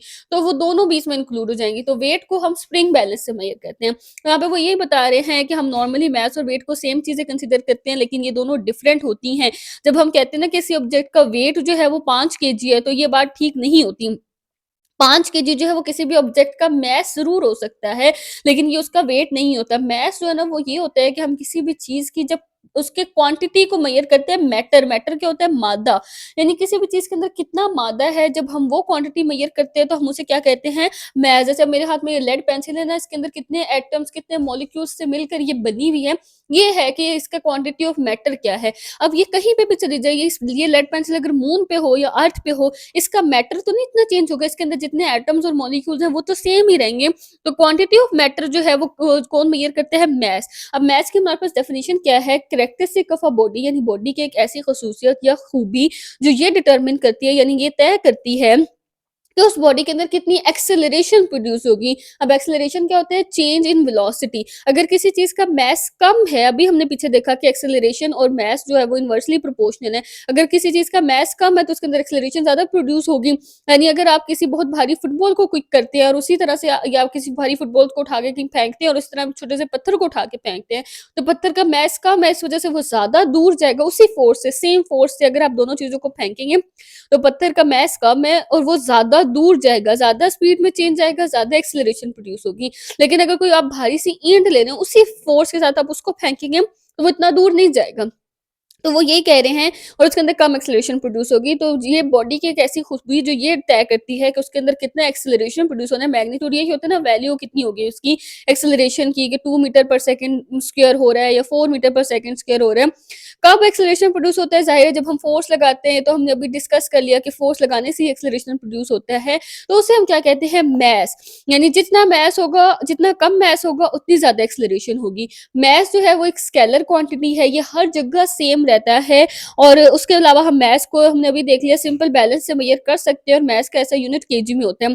वेट जो है ना, वो क्या होता है किसी बॉडी के ऊपर ग्रेविटी की वजह से कितनी फोर्स लग रही है ना, जब हम उसको भी बीच में काउंट करते हैं तो उसे हम कहते हैं वेट। यानी मैस और वेट दोनों, मैस और ग्रेविटी दोनों को जब हम मिलाते हैं तो हमारे पास क्या बन जाता है, वेट बन जाता है। वेट एक वेक्टर क्वांटिटी है। कैसे वेक्टर है, देखिए ना, मैस में तो हम किसी चीज की डायरेक्शन को नहीं देख लेते, लेकिन वेट में तो ग्रेविटी आ गई, और ग्रेविटी जो है वो डाउनवर्ड होती है, नीचे की तरफ होती है, तो डायरेक्शन भी आ गई और यूनिट भी आ गई, यानी 5 kg डाउनवर्ड तो है वो क्या हो गया हमारे पास, यानी नीचे की तरफ की डायरेक्शन में वो जा रहा है, तो ये हमारे पास वेक्टर क्वांटिटी हो गया। इसके अंदर मैग्नीट्यूड भी आ गया और डायरेक्शन भी आ गई। तो वेट जो है किसी भी ऑब्जेक्ट का, वो क्या होता है, वो उस फोर्स के इक्वल होता है जो अर्थ की वजह से उस बॉडी के ऊपर लग रही होती है। अर्थ उसको कितना अट्रैक्ट कर रही है, उसके ऊपर कितनी फोर्स लग रही है अर्थ की, जब वो हम बीच में काउंट करते हैं तो हमारे पास क्या आ जाता है, वेट। नेक्स्ट जो है ना, वो ग्रेविटेशनल फील्ड के बारे में बताया हुआ है, ये इतना ज्यादा इंपॉर्टेंट नहीं है। शॉर्ट अगर आ भी जाए तो ये जितना मैंने मार्क किया बस इतना ही आपने इसको करना है। तो हमने देखा जो भी नॉन कॉन्टैक्ट फोर्सेस होती हैं, जैसे कि ग्रेविटेशनल फोर्स है हमारे पास, इलेक्ट्रोस्टैटिक फोर्स है, मैग्नेटिक फोर्स है, इनके इर्द-गिर्द इनका एक फील्ड होता है, एक एरिया होता है जिसके अंदर जो है ये अपनी जो फोर्स है उनकी एग्जिस्ट कर रही होती है, क्योंकि ये कॉन्टैक्ट में तो नहीं आती ना, किसी भी चीज़ के साथ राब्ते में तो नहीं आती, बल्कि ये बगैर कॉन्टैक्ट के ही अपनी फोर्स जो है वो उसके ऊपर अप्लाई कर देती हैं। तो जो भी हमारे पास नॉन कॉन्टैक्ट फोर्सेस है ना, उनकी एक फील्ड होती है। तो ग्रेविटेशनल फील्ड क्या है, यानी ग्रेविटी की जो फील्ड है किसी भी ऑब्जेक्ट के ऊपर, यानी जिस फील्ड के अंदर अंदर वो, जाहिर है अगर आप अर्थ से बाहर निकल जाएंगे तो ग्रेविटी की तो फील्ड खत्म हो जाएगी ना। जिस फील्ड के अंदर अंदर रहते हुए किसी ऑब्जेक्ट को ग्रेविटी की वजह से अट्रैक्शन फील होती है, उस फील्ड को, उस एरिया को हम क्या कहते हैं, ग्रेविटेशनल फील्ड। और जितनी फोर्स से वो फील्ड अप्लाई होती है, यानी जितनी ज्यादा उसकी ताकत होती है, जितनी ज्यादा उसकी फोर्स होती है किसी ऑब्जेक्ट के मैस के ऊपर, तो उसे हम क्या कहते हैं, ग्रेविटेशनल फील्ड स्ट्रेंथ। स्ट्रेंथ का क्या मतलब होता है, ताकत, फोर्स। अच्छा, आगे वो कह रहे हैं कि जो मैस है ना, फॉर एग्जाम्पल सरफेस के ऊपर, अर्थ के ऊपर, वो एक फोर्स एग्जिस्ट कर रहा होता है जो कि उसका वेट होता है। अब वेट क्या है, मैस और ग्रेविटी दोनों को मिला के जो जी की वैल्यू है वो हमने पिछले चैप्टर में याद की थी, जो कि 10 होती है हमारे पास। अब आगे वो कह रहे हैं जो जी की वैल्यू है ना, वो हर जगह चेंज होती रहती है, प्लेस टू प्लेस वो चेंज करती है। फॉर एग्जाम्पल अर्थ पे जी की वैल्यू कुछ और होगी, मून पे जी की वैल्यू कुछ और होगी। तभी एक ऑब्जेक्ट का जो वेट है ना, वो किसी सेम नहीं रहता। अर्थ पे वेट कुछ और होगा, मून पे वेट कुछ और होगा, क्योंकि मैस के साथ साथ जी में ने भी तो मल्टीप्लाई होना है। तो जी की वैल्यू चेंज होती जाएगी तो वेट भी क्या होता जाएगा, चेंज होता जाएगा। और ये क्यों होगा, जी की वैल्यू में वेरिएशन, चेंजिंग आने की वजह से होगा। आगे वो कह रहे हैं कि किसी भी ऑब्जेक्ट का जो वेट है वो एक जगह से दूसरी जगह तक चेंज करता है, लेकिन एक मखसूस जगह पे अगर हम एक ही जगह पे देखेंगे तो उस ऑब्जेक्ट का वेट सेम रहता है। ज़ाहिर सी बात है, अगर हम अर्थ के ऊपर ही कंपेयर कर रहे हैं तो अर्थ पे तो जी की वैल्यू 10 ही है, तो हम जब अर्थ के ऊपर ही कंपेयर करेंगे तो वेट जो है वो उस ऑब्जेक्ट का उतना ही रहेगा। आगे वो कह रहे हैं कि जो वेट है ना, उसको हम सिंपल बैलेंस से मेजर नहीं कर सकते, हमने देख लिया, उसको स्प्रिंग बैलेंस से मेजर किया जाता है। और जो वेट का ऐसा यूनिट है वो न्यूटन होता है। क्यों, देखो हमने फोर्स अभी देखा ना, force is equal to M A था, जैसे हमने मैस देख लिया केजी होते हैं और एक्सेलरेशन होती है मीटर पर सेकंड स्क्वायर की, सही। और फोर्स क्या हो जाते हैं, न्यूटन हो जाते हैं। अब वेट भी तो एम जी है ना, मैस क्या हो जाता है, केजी, और जी भी तो ग्रेविटेशनल एक्सेलरेशन है ना, अर्थ की जो ग्रेविटी की जैसे एक्सेलरेशन प्रोड्यूस हो रही है, जिसकी वैल्यू क्या होती है 10 मीटर पर सेकंड स्क्वायर, इस तरह से। तो हमारे पास जब इन दोनों को मिलाएंगे तो सेम इसी तरह का फॉर्मूला बन गया ना, फोर्स का एम ए था, वेट का एम जी है, और जी और ए की वैल्यू सेम ही है। तो वेट का भी हमारे पास जो ऐसा यूनिट है वो क्या होता है, न्यूटन। आगे ना बहुत इंपॉर्टेंट टॉपिक है फ्रिक्शन।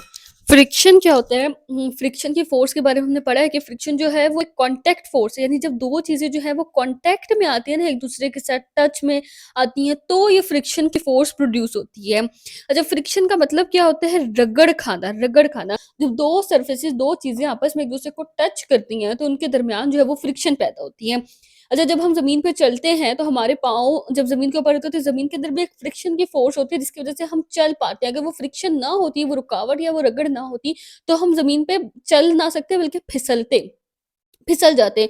और जो हम पेन, जैसे मैं यहाँ पे लिख रही हूँ ना इसके ऊपर, जैसे फॉर एग्जांपल कुछ भी मैं अपने इस पेपर के ऊपर लिख रही हूँ, तो अब जब ये पेपर और ये पेंसिल, जब ये दोनों कांटेक्ट में आ रहे हैं ना, ये पेपर और पेंसिल, तो इनके दरम्यान में भी फ्रिक्शन है और इसी की वजह से बैलेंस एक बनता है और मैं लिख पाती हूँ। अगर ये फ्रिक्शन ना होती तो मेरी पेंसिल जो है वो इस तरह से यूं यूं स्लिप होती रहती है, एक रैंडम, मैं इस तरह वर्ड्स ना लिख पाती। तो फ्रिक्शन की फोर्स जो है ना वो हमारे लिए बहुत जरूरी भी है।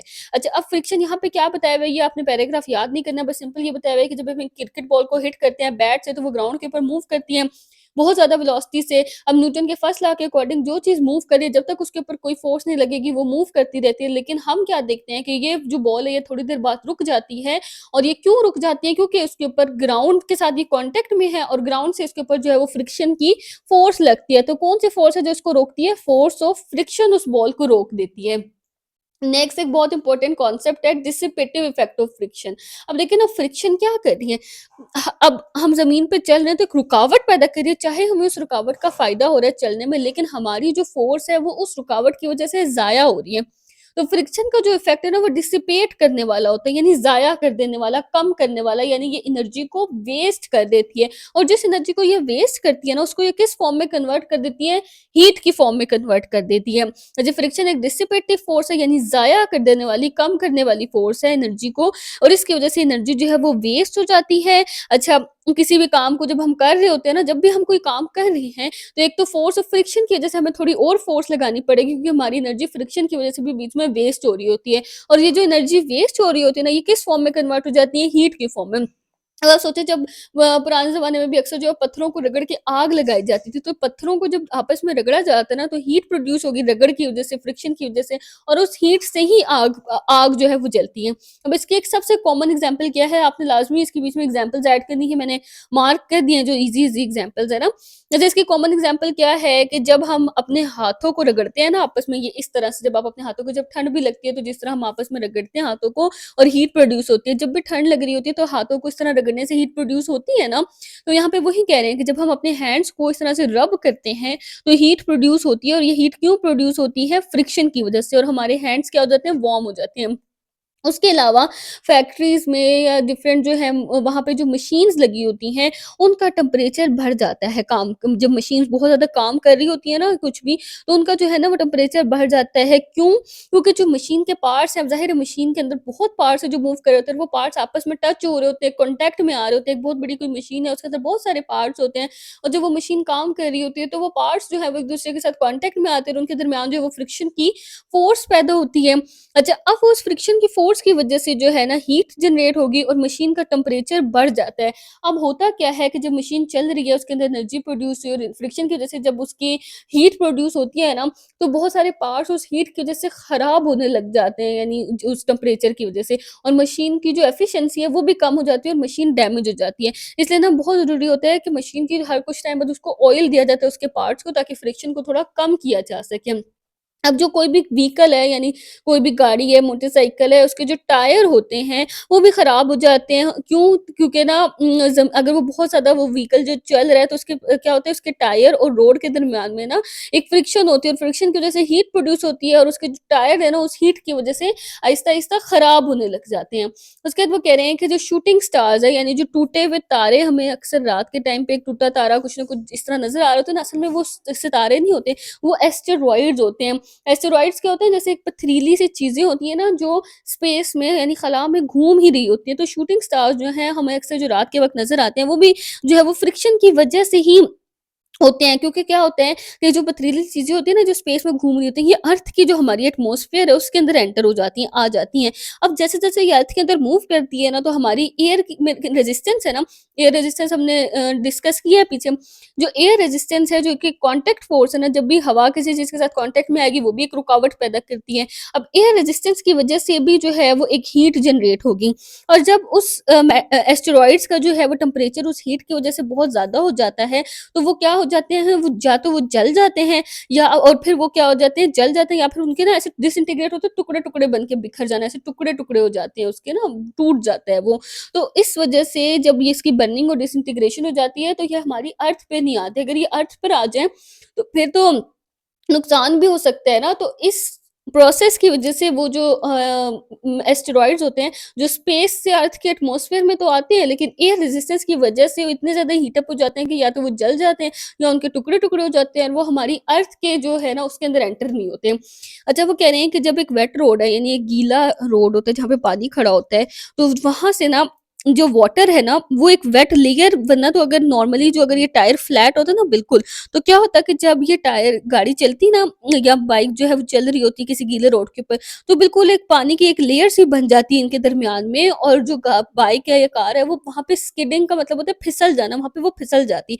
लेकिन इस तरह से इसके अंदर ना कट्स लगाए जाते हैं, स्पेसेस बनाए जाते हैं, ये पैटर्न बनाया जाता है, और ये पैटर्न जो है ना ये क्या करता है, ये उस वेट लेयर को बनने नहीं देता, और इस वजह से गीले रोड के ऊपर जो है वो स्किडिंग के फिसलने के चांसेस कम हो जाते हैं। आगे ये ना मैंने आप लोगों की आसानी के लिए पहले ही लिख दी है, क्योंकि इन्होंने कोई हेडिंग नहीं दी हुई टाइप्स ऑफ फ्रिक्शन की, और आगे पीछे करके लिखी हुई है, इसलिए मैंने यहाँ पे ना एक ये फ्लो चार्ट सा बनाया है। ये इतना सा ये जो मैंने बनाया ना ये फ्लो चार्ट है, आप भी अपने पास बुक पे बना ले ताकि याद रहे। फ्रिक्शन की 2 टाइप्स हमारी बुक में बताई हुई हैं। एक स्लाइडिंग फ्रिक्शन है, जो अभी हम पढ़ने लगे हैं, और एक आगे चल के आएगी रोलिंग फ्रिक्शन। और जो स्लाइडिंग फ्रिक्शन है ना, उसके भी फर्दर 2 टाइप्स हैं, स्टैटिक फ्रिक्शन और काइनेटिक फ्रिक्शन, जो अभी हम इसी के अंदर पढ़ेंगे। अगर सिर्फ स्लाइडिंग फ्रिक्शन पे नोट लिखने के लिए आते हैं, तो आपने स्लाइडिंग फ्रिक्शन की डेफिनेशन और उसकी 2 टाइप्स बता देनी है, स्टैटिक और काइनेटिक। और अगर टाइप्स ऑफ फ्रिक्शन पे नोट लिखने के लिए आते हैं ना, तब आपने फिर स्लाइडिंग और रोलिंग दोनों बतानी है, और स्लाइडिंग की भी दोनों टाइप्स बतानी है।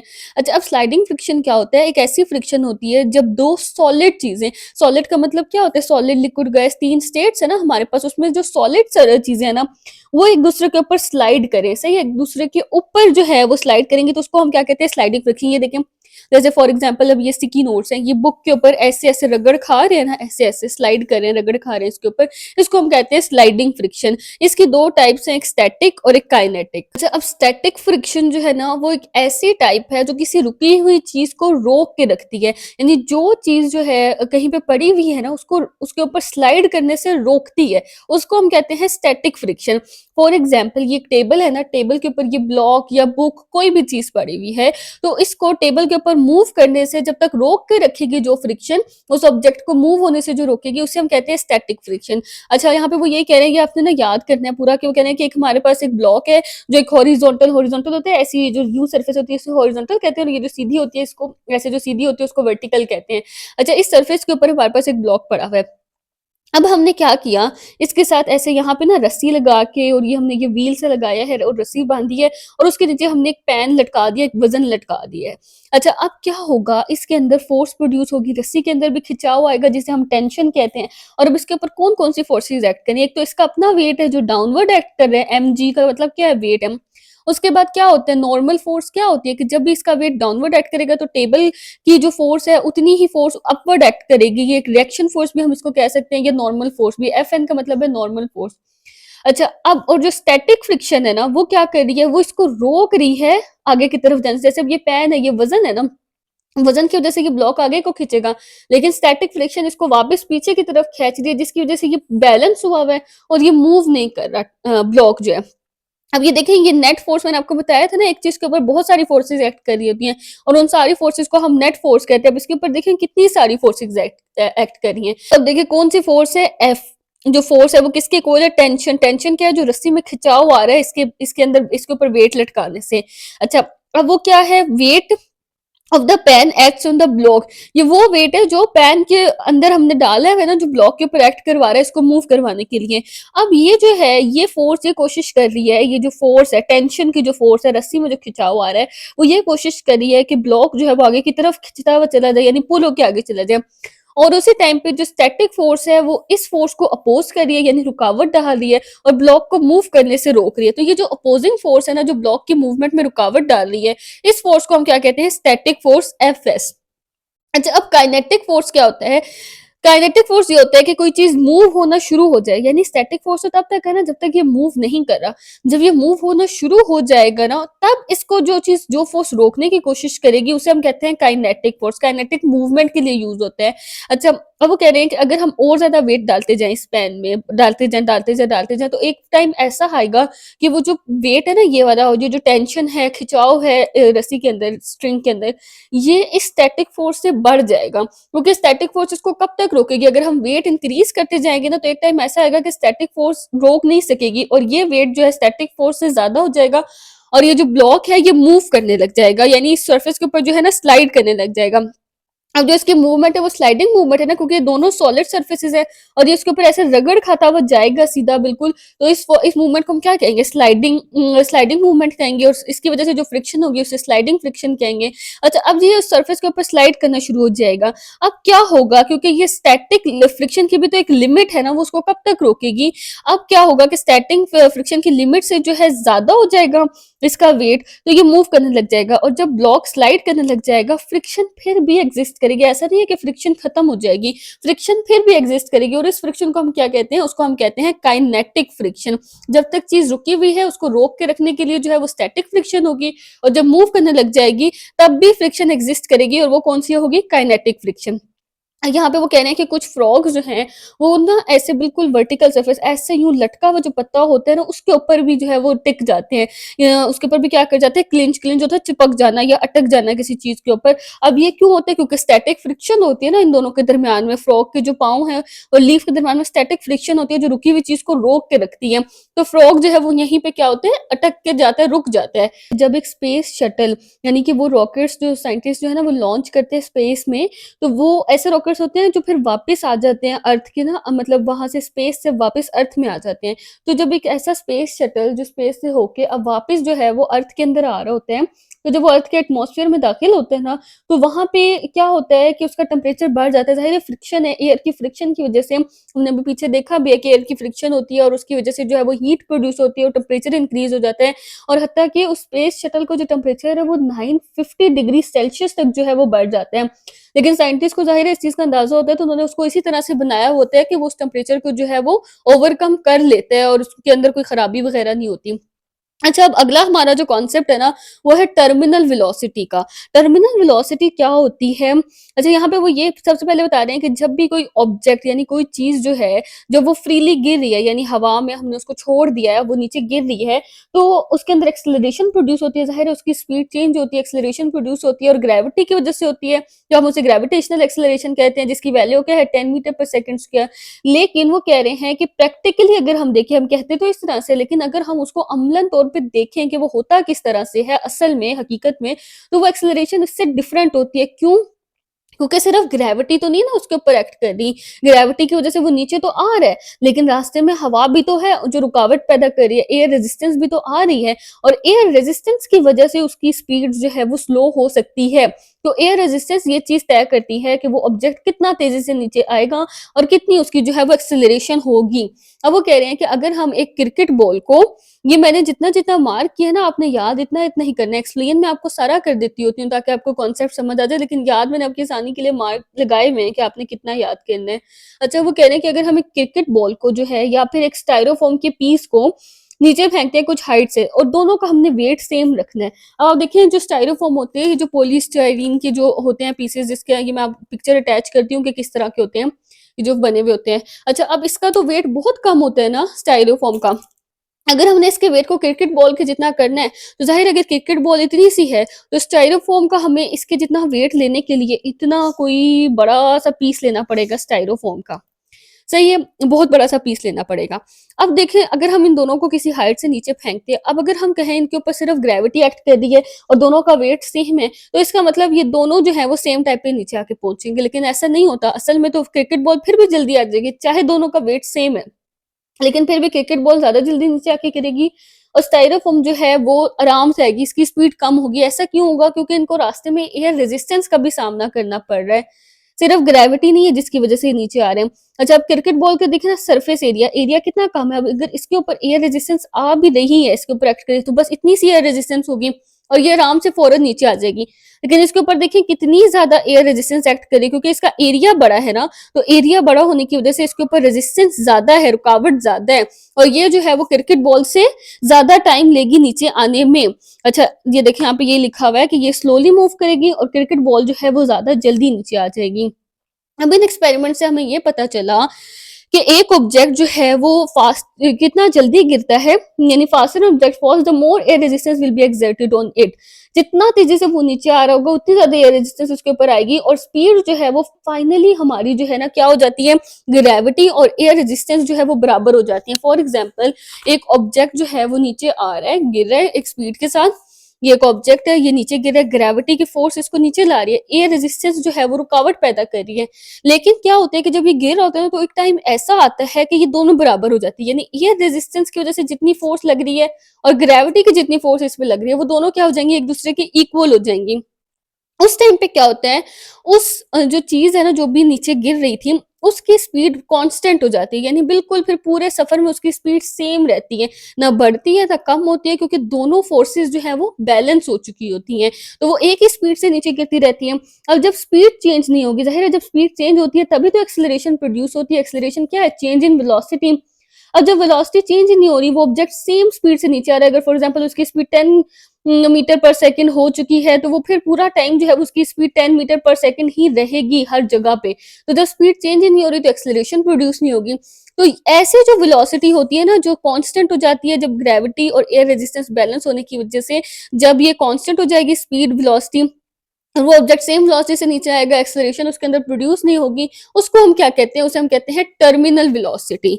अच्छा, अब देखिए यही लिखा हुआ है कि जब ऑब्जेक्ट की ये दोनों फोर्सेस बराबर हो जाएंगी, तो एक्सेलरेशन खत्म हो जाएगी और वो कांस्टेंट स्पीड से नीचे आएगा। और ये जब कांस्टेंट वेलोसिटी हो जाती है, जिस टाइम पे कोई एक्सेलरेशन नहीं प्रोड्यूस हो रही थी, तो उस टाइम पे हम उसको क्या कहते हैं कि वो ऑब्जेक्ट जो है वो टर्मिनल वेलोसिटी के साथ मूव कर रहा है।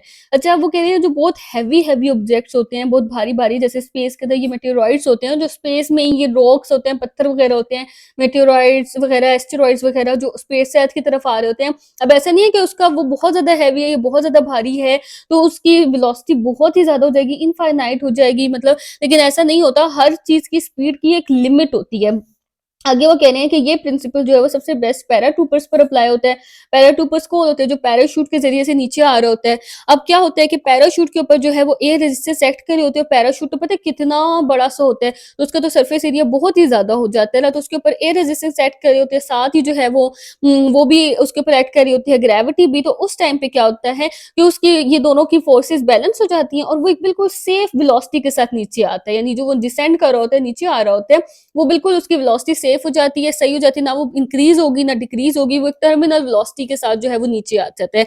आगे बता रहे हैं कि जो हमारे जॉइंट्स होते हैं, यानी जॉइंट्स वो पॉइंट्स होते हैं जहाँ पे 2 बोन्स मिलती हैं। अब हमारे जो नी जॉइंट है, यानी जो घुटना है, वो भी तो एक जॉइंट है। तो उस जगह पे क्या होता है, हमारे जॉइंट्स के अंदर ना फ्रिक्शन को कम करने के लिए एक लुब्रिकेटिंग सिस्टम रखा गया। लुब्रिकेट होता है जो किसी चीज़ को ना नरम कर देता है, मॉइस्ट कर देता है। सही है, नमी वाली चीज़ जो होती है, एक नेचुरल लुब्रिकेटिंग सिस्टम रखा हुआ है अल्लाह ताला ने, ताकि क्या होता है, हम जब चलते हैं तो हमारी बोन्स एक-दूसरे के साथ रगड़ खाती हैं। अब अगर ये लुब्रिकेशन ना होती ना उनके दरमियान में, जैसे हम मशीन वगैरह को या जो बाइक या साइकिल होती है उसकी चेन होती है, उसके अंदर भी ऑयल लगाते हैं ना, ताकि ये ज़्यादा रगड़ ना खाए और ख़राब ना हो जाए। तो इसी तरह से ये भी लुब्रिकेशन का एक सिस्टम होता है बोन्स के दरमियान में। अच्छा, ताकि उन चलने की वज़ह से वो बोन्स आपस में ज़्यादा रगड़ ना खाएँ और फिर ख़राब ना हो जाएँ। अब ये फ्रिक्शन की जो है वो सेकंड टाइप है, रोलिंग फ्रिक्शन। रोलिंग फ्रिक्शन ना नाम से पता चल रहा है कि जब कोई चीज़ किसी सरफेस के ऊपर रोल कर रही होती है ना, तो उसे हम कहते हैं रोलिंग फ्रिक्शन। जैसे कि फॉर एग्जांपल अब ये इस तरह से ये इसके ऊपर रोल करता हुआ जा रहा है ना, यूँ मूव कर रहा है, रोल करता हुआ मूव कर रहा है इस सरफेस के ऊपर, तो इसको हम क्या कहते हैं? रोलिंग फ्रिक्शन कहते हैं। अब ये जब इसके ऊपर स्लाइड कर रहा था, यानी ये ऊपर से पूरा रगड़ खाता हुआ जा रहा है, इसे हम कहते हैं स्लाइडिंग फ्रिक्शन। देखिए ना, इसका पूरा जो एरिया है ना ये वाला, ये इस पेज के साथ कॉन्टैक्ट में आ रहा है और ये इस पूरे के ऊपर जो है वो स्लाइड कर रहा है। लेकिन जब रोलिंग फ्रिक्शन में कोई चीज़ रोल कर रही होती है ना, अब ये पूरा जो इसका एरिया है ना, पूरा का पूरा, ये कॉन्टैक्ट में नहीं आ रहा। सिर्फ़ देखो ना, ये इतना सा पार्ट कॉन्टैक्ट में आएगा जो इसके पेज के साथ कॉन्टैक्ट में और मूव कर रहा है। फिर अगला इतना सा पार्ट कॉन्टैक्ट में आ जाएगा। पूरा का पूरा ये जो एरिया है ना, ये इसके साथ नहीं टच हो रहा होता। तो जब कोई चीज़ किसी चीज़ के ऊपर रोल कर रही होती है ना, तो उसे हम क्या कहते हैं? रोलिंग फ्रिक्शन कहते हैं सरफेस के ऊपर। तो ये इसकी डेफिनिशन है। अच्छा, वो कह रहे हैं रोलिंग फ्रिक्शन की सबसे बेस्ट एग्ज़ाम्पल जो हम अपनी एवरीडे लाइफ़ में देखते हैं, वो क्या होती है? वो होती है व्हील की। और रोलिंग फ्रिक्शन जो है उसकी वजह से लेस फ्रिक्शन, यानी कम फ्रिक्शन जो है वो फेस करना पड़ती है। स्लाइडिंग फ्रिक्शन में ज़्यादा फ्रिक्शन फेस करना पड़ती है, क्योंकि वो पूरी सरफेस जो है वो उसके साथ जो है वो कांटेक्ट में आ रही होती है ना, 2 सरफेसेस एक दूसरे के साथ पूरा-पूरा कांटेक्ट में आ रही हैं। लेकिन रोलिंग फ्रिक्शन में जो है वो फ्रिक्शन कम हो जाती है। उसके बाद वो कह रहे हैं कि बॉल बेरिंग्स ना छोटी-छोटी सी रोलिंग बॉल्स होती हैं जो मशीन के पार्ट्स जो मूव कर रहे होते हैं ना उनके दरमियान में लगाई जाती हैं ताकि फ्रिक्शन को कम किया जा सके। तो कह रहे हैं कि बॉल बेरिंग जो है वो व्हील्स के दरमियान में या इंडस्ट्रीज़ के अंदर ना मशीन्स के दरमियान में उनके मूविंग पार्ट्स के दरमियान में लगाई जाती हैं ताकि वो आराम से जो है वो ईज़िली उस बॉल की वज़ह से उसके ऊपर ना मूव कर सके, घूम सके और फ्रिक्शन कम हो सके। अच्छा, आगे वो यही बता रहे हैं कि रोलिंग फ्रिक्शन जो है ना वो स्लाइडिंग फ्रिक्शन से 100 टाइम्स कम होती है, यानी 100 गुना जो है वो कम होती है। क्यों होती है? क्योंकि रोलिंग फ्रिक्शन जो है उस टाइम पे ये होता है कि relative motion between the wheel and the surface over which it rolls, the wheel touches the surface only at a point. वो कह रहे हैं कि व्हील जो है, ये मैंने आपको यही बात बताई कि सिर्फ वो उसका एक पॉइंट जो है, कुछ पॉइंट जो है वो सरफेस के साथ कांटेक्ट में आता है। पूरा का पूरा जो है वो उसके साथ कांटेक्ट में नहीं आता, पूरा उसके ऊपर स्लाइड नहीं करता। अब ये जो व्हील इसी तरह से होते हैं ना, अब इसका सिर्फ इतना सा पॉइंट जो है वो कांटेक्ट में आता है उस सरफेस के साथ, इतना सा पॉइंट कांटेक्ट में आता है। पूरा ये जो पूरी सरफेस है ये स्लाइड नहीं करी। जब पूरा का पूरा कांटेक्ट में आएगा ना तो ज़्यादा फ्रिक्शन फेस करनी पड़ती है। आगे वो कह रहे हैं कि यहाँ पे एक साइड बॉक्स है फॉर योर इन्फॉर्मेशन का। यहाँ पे वो कह रहे हैं कि द कॉन जो व्हील्स का जो कॉन्टैक्ट पॉइंट होता है ना, वो ये एग्ज़ैक्टली सर्कुलर नहीं होता। लेकिन अगर आप इसको गौर से देखिए ना, वैसे तो व्हील सर्कल में है, लेकिन जो पॉइंट कॉन्टैक्ट में आ रहा है ना, अभी मैंने आपको बताया कि पूरा कॉन्टैक्ट में नहीं आता, इसीलिए तो रोलिंग फ्रिक्शन स्लाइडिंग फ्रिक्शन से कम है, क्योंकि स्लाइडिंग फ्रिक्शन में पूरी सरफेस उसके साथ कॉन्टैक्ट में आ जाती है। अच्छा, अब ये देखिए, ये जो पॉइंट जो है वो उस रोड के साथ टच हो रहा है ना इसका, वो थोड़ा-सा जो है वो फ्लैट हो जाता है वो पोर्शन, इसके साथ टच होने से। अब यहाँ पे ना एक होवरक्राफ्ट दिखाया हुआ है। होवरक्राफ्ट एक ऐसी शिप होती है जो ग्राउंड पे भी मूव कर सकती है, यानी ज़मीन पे भी वो मूव कर सकती है और वाटर में, पानी में भी वो चल सकती है। अब इसके नीचे से ना कुछ मतलब इसके नीचे एक ऐसा प्रोसेस होता है कि एयर हवा जो है वो इसके अंदर से निकल रही होती है नीचे, और पूरा जो है ना इसके नीचे की जो सरफेस है ना उसके नीचे पूरा ये हवा का एक बन जाती है लेयर सी, जिसकी वजह से ये थोड़ा-सा ऊपर उठा हुआ होता है। अब जो ग्राउंड से इसकी फ्रिक्शन होती है ना वो बहुत ज़्यादा होती है, लेकिन एयर की फ्रिक्शन कम होती है।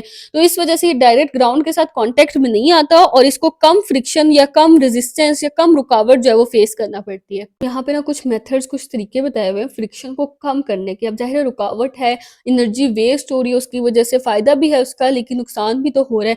तो कुछ ऐसे तरीके भी होते हैं जिससे हम ये जो अननेसेसरी फ्रिक्शन है ना उसको कम भी कर सकते हैं। अब क्या होता है, हमें क्या करना चाहिए कि जो पार्ट्स है ना जो एक दूसरे के ऊपर स्लाइड कर रहे हैं, यानी स्लाइडिंग फ्रिक्शन के अंदर जो पार्ट्स हैं उनको हमें हाईली पॉलिश्ड रखना चाहिए, उनको ठीक से पॉलिश कर देना चाहिए। फॉर एग्जांपल देखें कि ये अब एक सरफेस है, ये मतलब ये एक जगह है या एक टेबल है या कोई भी ग्राउंड है, कोई चीज़ है, इसके ऊपर ब्लॉक्स को लेकर जाया जाता है, रगड़ के लेकर जाया जाता है, इसके ऊपर ना यूँ स्लाइड होके ब्लॉक्स आते हैं। अब अगर फॉर एग्ज़ाम्पल इस ग्राउंड के अंदर यूँ गड्ढे से थोड़े बहुत बने हुए हों, इस तरह से हो, अब ब्लॉक हम लेकर जा रहे होंगे ना, पहले स्लाइडिंग की वज़ह से फ्रिक्शन हो रही है, फिर इन गड़ों की वज़ह से और ज़्यादा उसको फ्रिक्शन और ज़्यादा रुकावट फेस करनी पड़ेगी। तो अगर हम इसको पॉलिश्ड रखें, इस जो भी सरफेस है जिसके ऊपर हम इसको स्लाइड करते हैं, हम इसको यूँ हर वक़्त पॉलिश करके रखेंगे तो देखिए स्मूथ हो जाएगी ना पॉलिश की वज़ह से। तो इसके ऊपर से इसको मूव करवाना आसान हो जाएगा। उसके बाद ये होता है कि फ्रिक्शन को जो है वो दूसरा तरीका ये है कि हम ऑयल या ग्रीस वगैरह अप्लाई कर सकते हैं। जैसे कि टायर में चेन वगैरह, बाइसाइकिल, मोटरसाइकिल की चेन्स होती हैं या मशीन्स होती हैं इंडस्ट्री में, उनको ऑयलिंग दी जाती है, ऑयल लगाया जाता है ताकि उनकी फ्रिक्शन कम हो और वो ऑयल के ज़रिए से ना आसानी से एक-दूसरे के साथ मूव कर सकें। उसके अलावा कह रहे हैं कि स्लाइडिंग फ्रिक्शन को रोलिंग फ्रिक्शन में कन्वर्ट करके भी हम जो है वो फ्रिक्शन कम कर सकते हैं, क्योंकि रोलिंग फ्रिक्शन हमने देखा ना स्लाइडिंग फ्रिक्शन से 100 टाइम्स कम होती है, क्योंकि वो चीज़ पूरी तरह कॉन्टैक्ट में नहीं आती, सिर्फ रोल कर रही होती है, तो ये फ्रिक्शन कम होती है।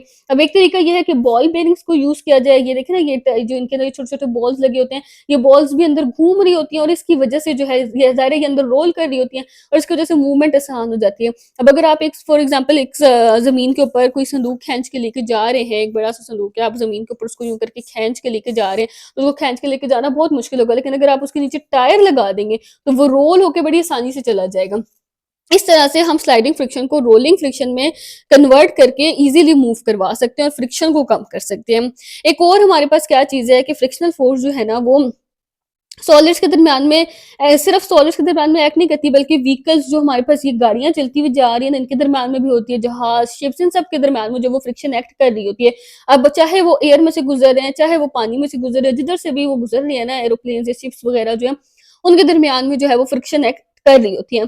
इसलिए हम क्या कहते हैं, हमारे जो व्हीकल्स होते हैं ना, जो भी गाड़ियाँ वग़ैरह या एरोप्लेन या शिप्स होती हैं, उसको सरफेस को हम फ्लैट बिल्कुल इस तरह फ्लैट नहीं छोड़ देते, बल्कि उसकी रेजिस्टेंस को कम करने के लिए ना हम क्या करते हैं, एक तरीका करते हैं। हम क्या करते हैं, ये देखें, अगर फॉर एग्ज़ाम्पल हमारे पास ये कोई भी गाड़ी होती, अगर इसकी बिल्कुल इस तरह की शेप होती, ये इस तरह से जा रही होती, अब डायरेक्ट जो सामने से एयर रेजिस्टेंस आ रही है, ये इसके अंदर इतनी ज़्यादा रुकावट डालती कि इसका मूव करना मुश्किल हो जाता है, या एरोप्लेन्स की इस तरह से शेप होती। तो ऐसा नहीं होता, हमारी जो जो भी कार्स वगैरह होती हैं या एरोप्लेन्स होते हैं, उनकी इस टाइप की शेप बनी होती है। अब वो इस टाइप की शेप क्यों बनी होती है? एरोप्लेन की भी ये देखें ना, यूँ इस टाइप की यूँ कुछ शेप होती है एरोप्लेन की। अब ये इस तरह की शेप क्यों बनी होती है? क्योंकि इसको हम स्ट्रीमलाइन शेप कहते हैं। अब हमारे पास एयर रेजिस्टेंस जो है ना, वो इतनी ज़्यादा नहीं होगी, कुछ थोड़ी बहुत इधर, बाकी यूँ ऊपर से एयर रेजिस्टेंस जो है वो गुज़र जाएगी। पहले पहले तो सारी इसकी सरफेस के ऊपर आ रही थी ना, अब हमने एयर रेजिस्टेंस को कम कर दिया, या यहाँ से भी एयर रेजिस्टेंस जो है वो यूँ चली जाएगी, इधर से भी जो है वो ग्लाइड कर जाती है और नीचे की तरफ भी ग्लाइड कर जाएगी। तो एयर रेजिस्टेंस जो है वो बहुत कम हो जाएगी, क्योंकि हमने इसकी सरफेस को कैसा बना दिया, स्ट्रीमलाइन शेप में बना दी है। यहाँ पे वो यही दिखा रहे हैं कि बॉडीज़ जो है वो एयर या वाटर के ऊपर से मूव कर रही होती है, स्ट्रीमलाइन होती है, और उसकी वज़ह से जो है वो एयर या वाटर की फ्रिक्शन कम हो जाती है, और इस केस में जो एयर है वो स्मूथली, देखिए कितना स्मूथली इसके ऊपर से पास कर रही है, सरफेस के ऊपर से स्लैंटिंग होता है, थोड़ी सी जो टेढ़ी सरफेस होती है उसको हम कहते हैं। तो इस तरह के फ्लो को हम क्या कहते हैं, स्ट्रीमलाइन फ्लो। अब ये ना बहुत इंपॉर्टेंट कॉन्सेप्ट है, मोमेंटम एंड इम्पल्स। इसमें से आपके शॉर्ट क्वेश्चंस भी बनते हैं और लॉन्ग क्वेश्चंस भी बनते हैं। अच्छा, अब देखें, आप लोग सपोज करें कि एक जो है वो बाईसाइकिल है, सही है, समझ लें कि ये साइकिल है, और ये क्या है, ये ट्रक है। चलिए इसको थोड़ा सा बड़ा बना देते हैं कि ये ट्रक है, सही है, टी, ये ट्रक है। अब ये दोनों जो है वो मूव करे, और दोनों की जो स्पीड है, वेलोसिटी है, दोनों की क्या है, सेम है दोनों की। अब अगर ये पूछा जाए कि दोनों, एक साइकिल है और एक ट्रक है, दोनों सेम स्पीड के साथ मूव कर रहे हैं, दोनों की स्पीड बिल्कुल सेम है। अब इनमें से आपने किसी को रोकना है, तो किसको रोकना ज़्यादा आसान होगा? ज़ाहिर-सी बात है, साइकिल को रोकना ज़्यादा आसान होगा। क्यों साइकिल को रोकना ज़्यादा आसान है? जबकि स्पीड दोनों की सेम है, तो फिर इसको रोकना ज़्यादा आसान क्यों था as compare to the truck? क्योंकि इसका मास जो है वो ट्रक से कम है। सही है। अब अगर हम ये कहें कि ये जो दोनों हैं, साइकिल और ट्रक, ये सेम स्पीड से नहीं जा रहे। जो साइकिल है ना, उसकी स्पीड बहुत ज़्यादा है, जबकि ट्रक की स्पीड जो है वो बहुत ही ज़्यादा कम है। सही है, ट्रक की स्पीड बहुत ही ज़्यादा कम है। अब उस टाइम पे तो ट्रक को रोकना आसान हो जाएगा, हालाँकि ट्रक तो इस टाइम पे भी बहुत भारी था। तो इसका मतलब ये है कि जो मोशन है ना, किसी भी चीज़ की जो मूवमेंट है, उसकी क्वांटिटी यानी उसकी तादाद जो है उसकी मूवमेंट की, वो किस चीज़ पर डिपेंड करती है? मास पर भी डिपेंड करती है और स्पीड पर भी डिपेंड करती है।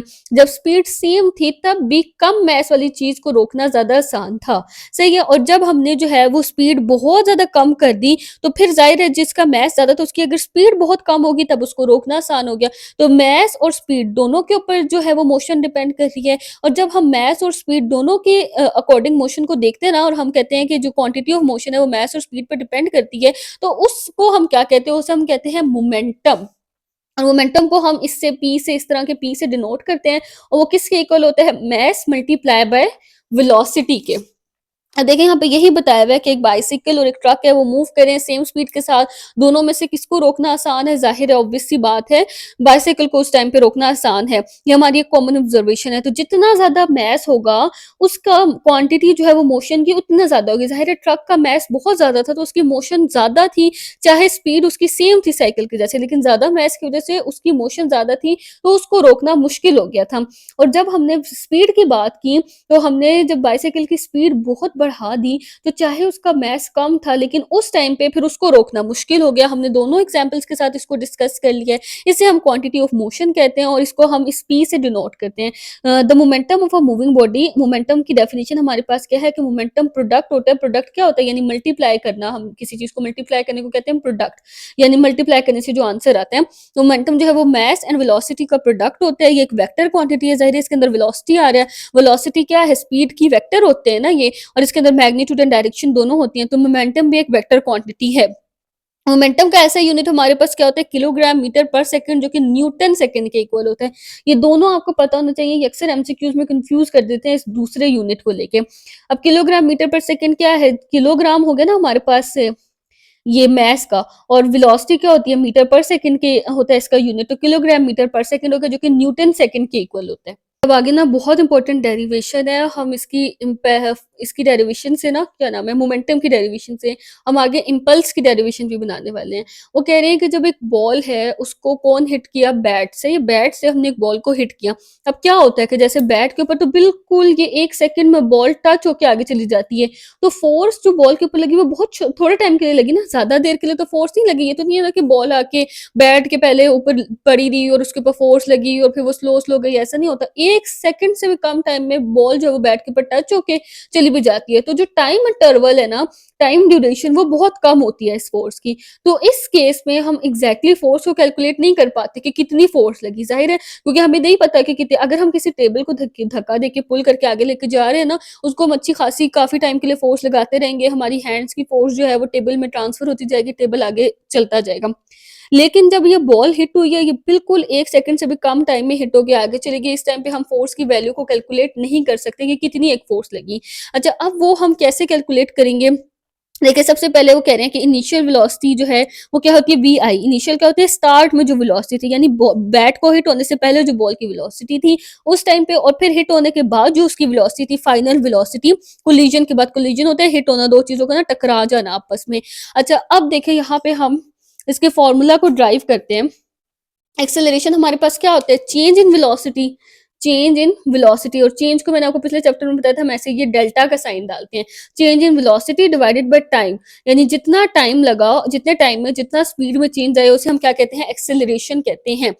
अच्छा, अब एक्सेलरेशन क्या है, चेंज इन वेलोसिटी, और चेंज हम कैसे निकालते हैं, जो डेल्टा वी होता है, चेंज होता है, वो हम कैसे निकालते हैं, वी एफ माइनस वी आई, यानी फाइनल एंड पे जितनी वेलोसिटी थी उसको शुरू वाली वेलोसिटी से हम माइनस कर देते हैं, चाहे एंड पे कम ही क्यों ना हो। हम ये नहीं देखते कि बड़ी वाले को छोटी वाली में से माइनस करते हैं, नहीं, हमने एंड में जितनी वेलोसिटी है ना, जितनी स्पीड है, उसको स्टार्टिंग वेलोसिटी से माइनस करना होता है। तो अगर हम इसको ओपन करके लिखना तो डेल्टा वी को हम लिख सकते हैं ना, चेंज इन वेलोसिटी को वी एफ माइनस वी आई, यानी एंड पे जितनी फाइनल वेलोसिटी कितनी थी और स्टार्टिंग में जो इनिशियल वेलोसिटी थी वो कितनी थी, डिवाइडेड बाय डेल्टा टी।